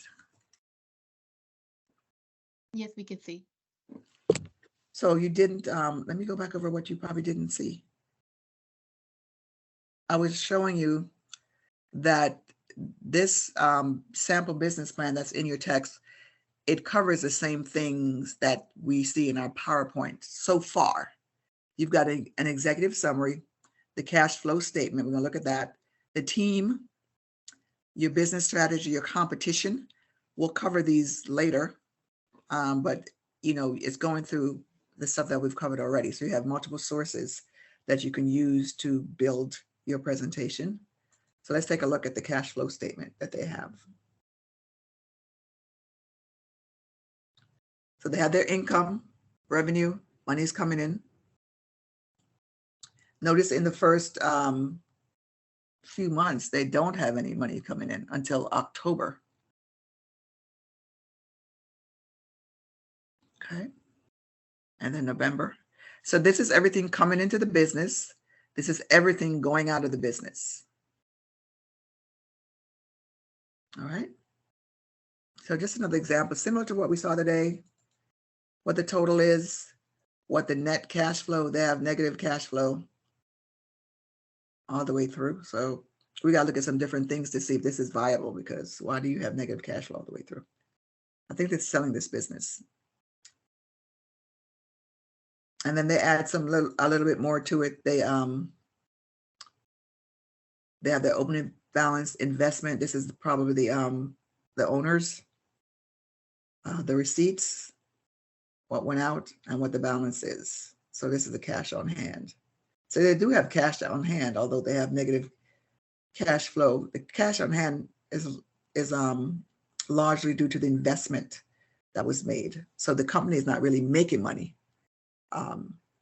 So the cash flow is like what the company is making, what it's spending. Lizette, you have a question? Yes, Professor. If, for instance, our cash flow is positive, but after paying tax, it might be profit negative, isn't it? The cash flow does not include taxes. That's a P&L. Yes, I understand. But in general, the cash flow itself doesn't show us how much profitable, and is it this company bring us some revenue and profit, I mean. So we just can only see coming money and money which is going out from the company. That's all they want to see in the cash flow. Okay. That is it. When you do the P&L, that's where the taxes come in. Mm-hmm. And some investors want to see multiple financial documents. I'm only requiring this for this assignment, but in real life, you would have multiple documents, because you do want to show that, if you make this amount of money, you're going to pay some taxes on it. But for this assignment purposes, you only need this. So now they're doing it years 2 to 5. So they're going out. And this makes sense because they're actually wanting to sell this business. So they're going, the first year, let's see, doesn't look so good. But if you notice, they're in the black going forward. So if you just look at year 1, it would be like, I'm not buying this company. They have a negative cash flow, but as you move, you will see that they have positive cash flow. So that's good. And they even have a little thing to show you their sales over the quarter. So they're going, as they move through the quarters, they're making more and more sales, which is good. They're trending in the right direction.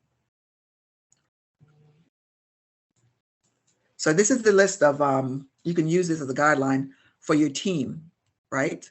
The name of the person, what is going to be their position in the company, and what expertise they bring to the table. When we talked about the SWOT earlier, we talked about the strengths, weaknesses. These are things you either bring to the table or you lack. So you're going to put the expertise. So I'm looking for this on your presentation: the name of the person, the role in the business, and what their expertise is. All right. So you do it for all of your team.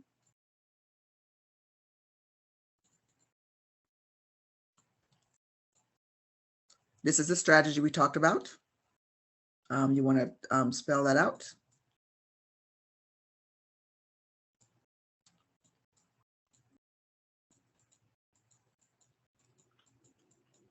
And they have value proposition. Feel free to include it or not. I'm only looking for what's in the PowerPoint. If you want to add more things to it, I'm happy to take it and look at it and so forth.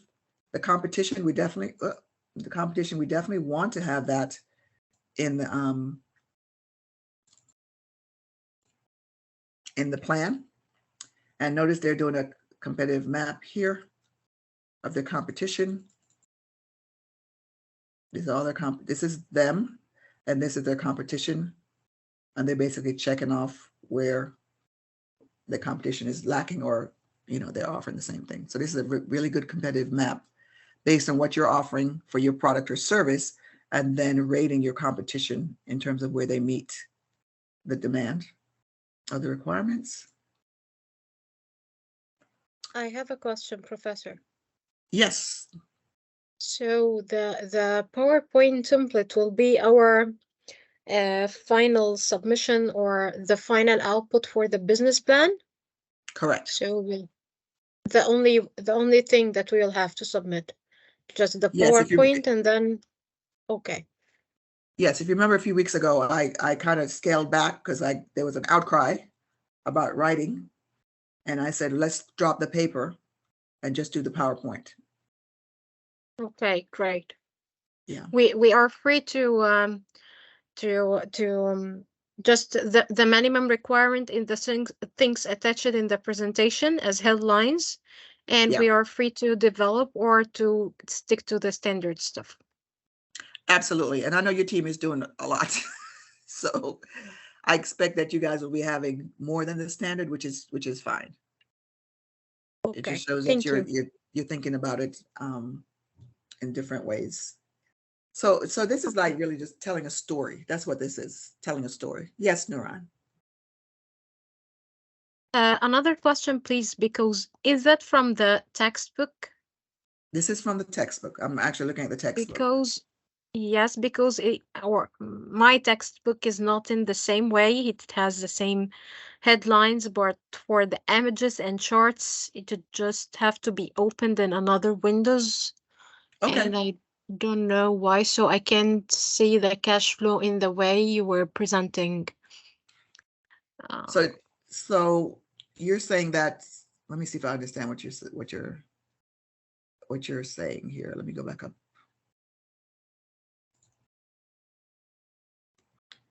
So you're saying that, so it has the different sections for the plan. It goes into the executive summary. And what happens with the cash flow? We don't have these tables in our books. Yes, don't? it is shown like a No, title. it's a little bit Yes. different. It's showing a title only, but not the actual table? Yes, I can share my screen to Yeah, make because it we have more the same clear. textbook. I'm not sure, but I'm using a different reader. Maybe it's the reader that you're using, because I'm actually using Bookshelf, Vital Source Bookshelf. Yeah, go ahead and share your screen. Let me see what you have. Okay. That's weird. I did not know that. That's not good. Yes.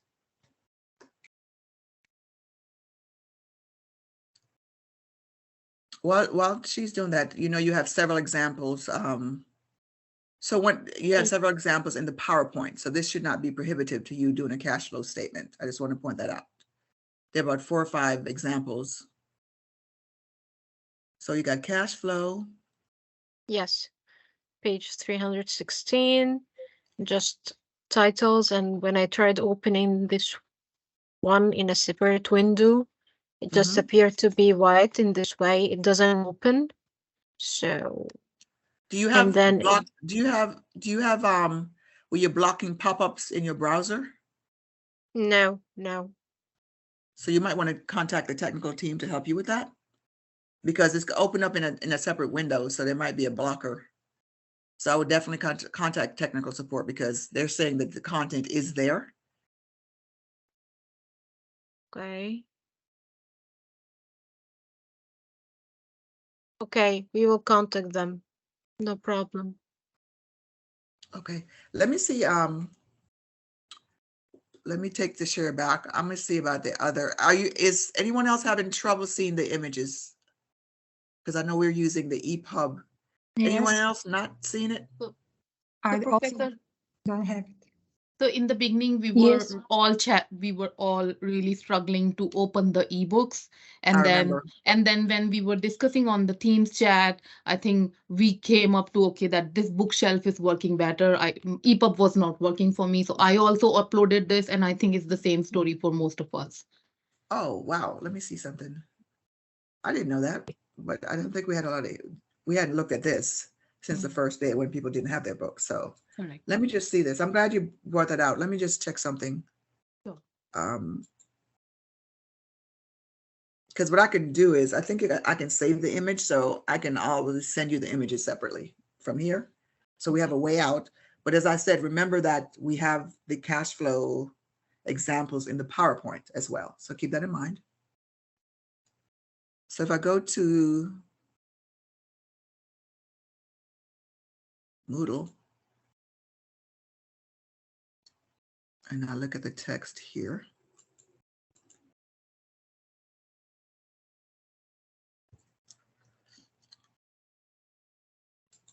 And I'm going to also download it in Bookshelf.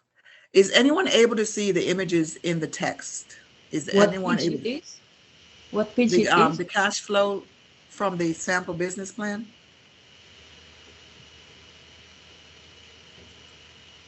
It's at the end of the book. Are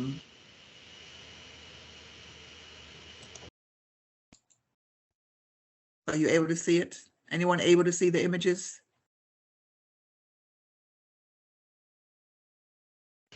What page? What page was that? 315. 316. Page 213 is what this is saying.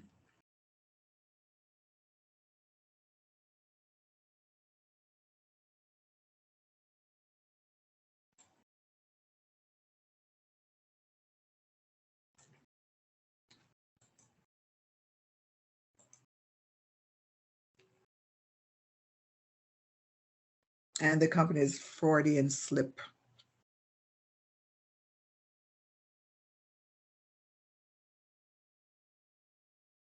So it's 316 for you guys? Yes. Oh, sorry, I gave you this is the browser window. This is the page, it says 315 in my book. So thank you for that, Nuran. Sure. I looked at the wrong thing. Let me share my screen again.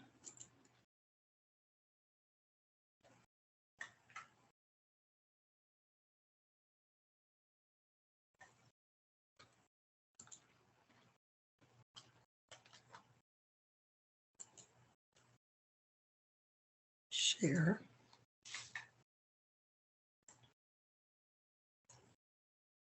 So you guys don't have access to the McGraw-Hill site, is that correct? Yes. Okay. Which is what I'm using. I guess it's only the professors. I think someone told me that before. So are you guys able, the other people that besides the ones that's been talking about this, for the rest of you, are you able to see the cash flow in your textbook, the cash flow statement?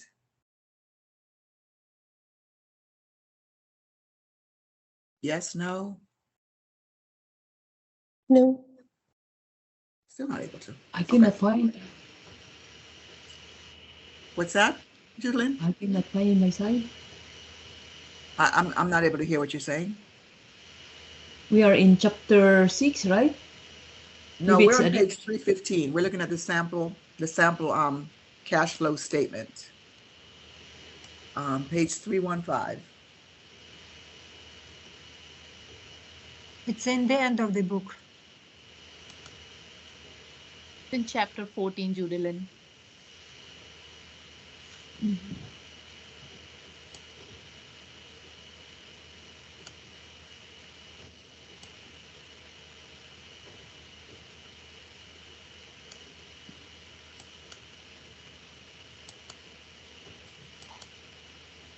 All right, so I'm going to look at the cash flow in No, it's only stop on me at 313 and jump to 325. Oh, wow. I'm using bookshelf. Okay, what I'll do is, let me see. I'm going to put the images in the chat. I'm going to call it cash flow. So you'll have them. That's something you need to bring to the attention of the technical support or the academic assistance, because there's nothing that I can do on my side to help you out. But if you have access to the textbook, you should have access to the images, right?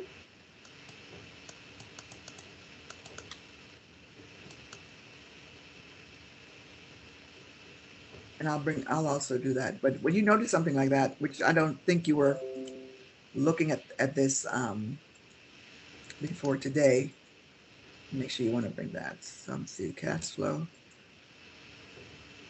This is the competitive map.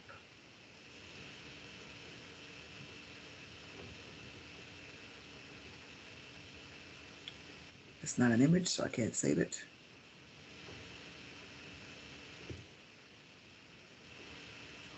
I'll just do the cash flow for now. So I'm going to put both cash flows in the chat so you can actually see what it looks like. And then bring it to the attention of the school that the text, they might want to use a different technology for you to access the text if you're not able to see images. And I just pulled it up in the EPUB and it's still not showing the image. So there's a problem.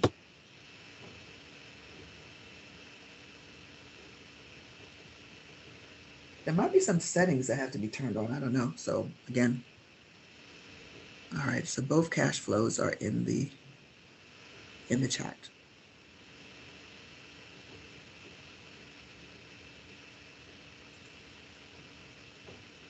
Okay. So I think we're at the break point. Any last questions or comments before we break for the day?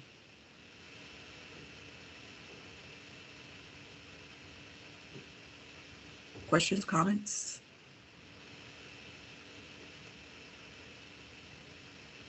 All right. Well, if not,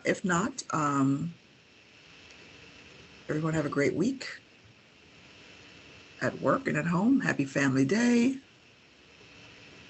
Julian has an image in here. Let me see what it says. Yeah, the same thing in inside EPUB. I'm seeing the same thing. So, does anyone want to hang around and talk about anything after we close this session?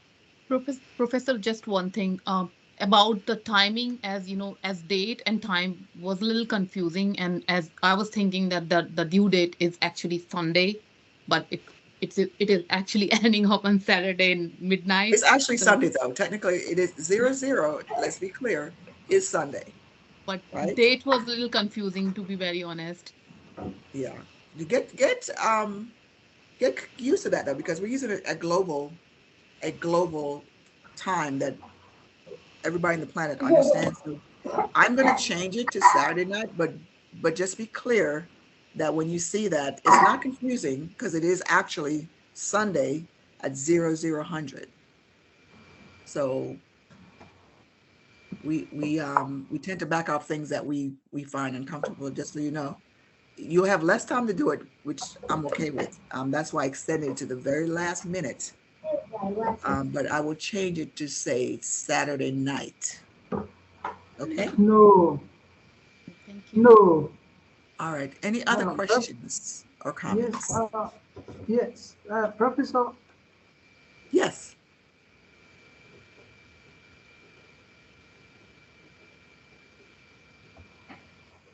Yes. If you change it to Saturday night, it means that it will be too early. The window will close very early. You have an entire week to do it, right? So the assignment for this week, which is week 6, you have one entire week to do it. Okay. Like some of us, me precisely, I went out for an outside field work as an assignment, And throughout the week, last week I was not around. I came in yesterday trying to see if I can do the assignment, and everything went, the time went off, and I couldn't submit the last chapter's assignment anyone. And this one also, it has joined up 2 weeks. I've not, so I don't know if it's possible to, before the end of this week, I can submit the both assignment. Yes, absolutely. You can submit it. I will not only open it up for longer this week, but you are, just to be clear, you are getting enough time to do it. So it's an entire week. Of course, I've been extending extra time since the beginning, and I will continue to do so. I just don't want you to get behind, because you're always in a catch-up mode. So do the best that you can to kind of stay on the schedule that you have. But I'm going to do two things. I'll open up week 5. So it's going to go to next Saturday for everyone. And that includes, if you want to resubmit your assignment based on the feedback you've gotten, you can do that. And then I'm going to change the times to 11. I don't know if it's 11:30, 11:59, whatever it says in Moodle. I will change it to Saturday night so that it's clearer to you when to submit. Any other questions or comments? Thank you very much, Professor. You're very welcome. Any other questions or comments? Going once. Going twice. Samia, are you still here? Yes, Professor, I'm here. Could you hang on for a couple minutes after we're done here? Sure, I'll stay. Okay. All right, everyone. Have a great week. Let me know during the week if there are any questions. And stay healthy and well, and I'll see you next week. Okay, thank you. Thank you, You're Professor. welcome. You're welcome. Thank you, Professor. You're Thank you. welcome. Thank you, Professor. Thank you. You're welcome. Have a good one.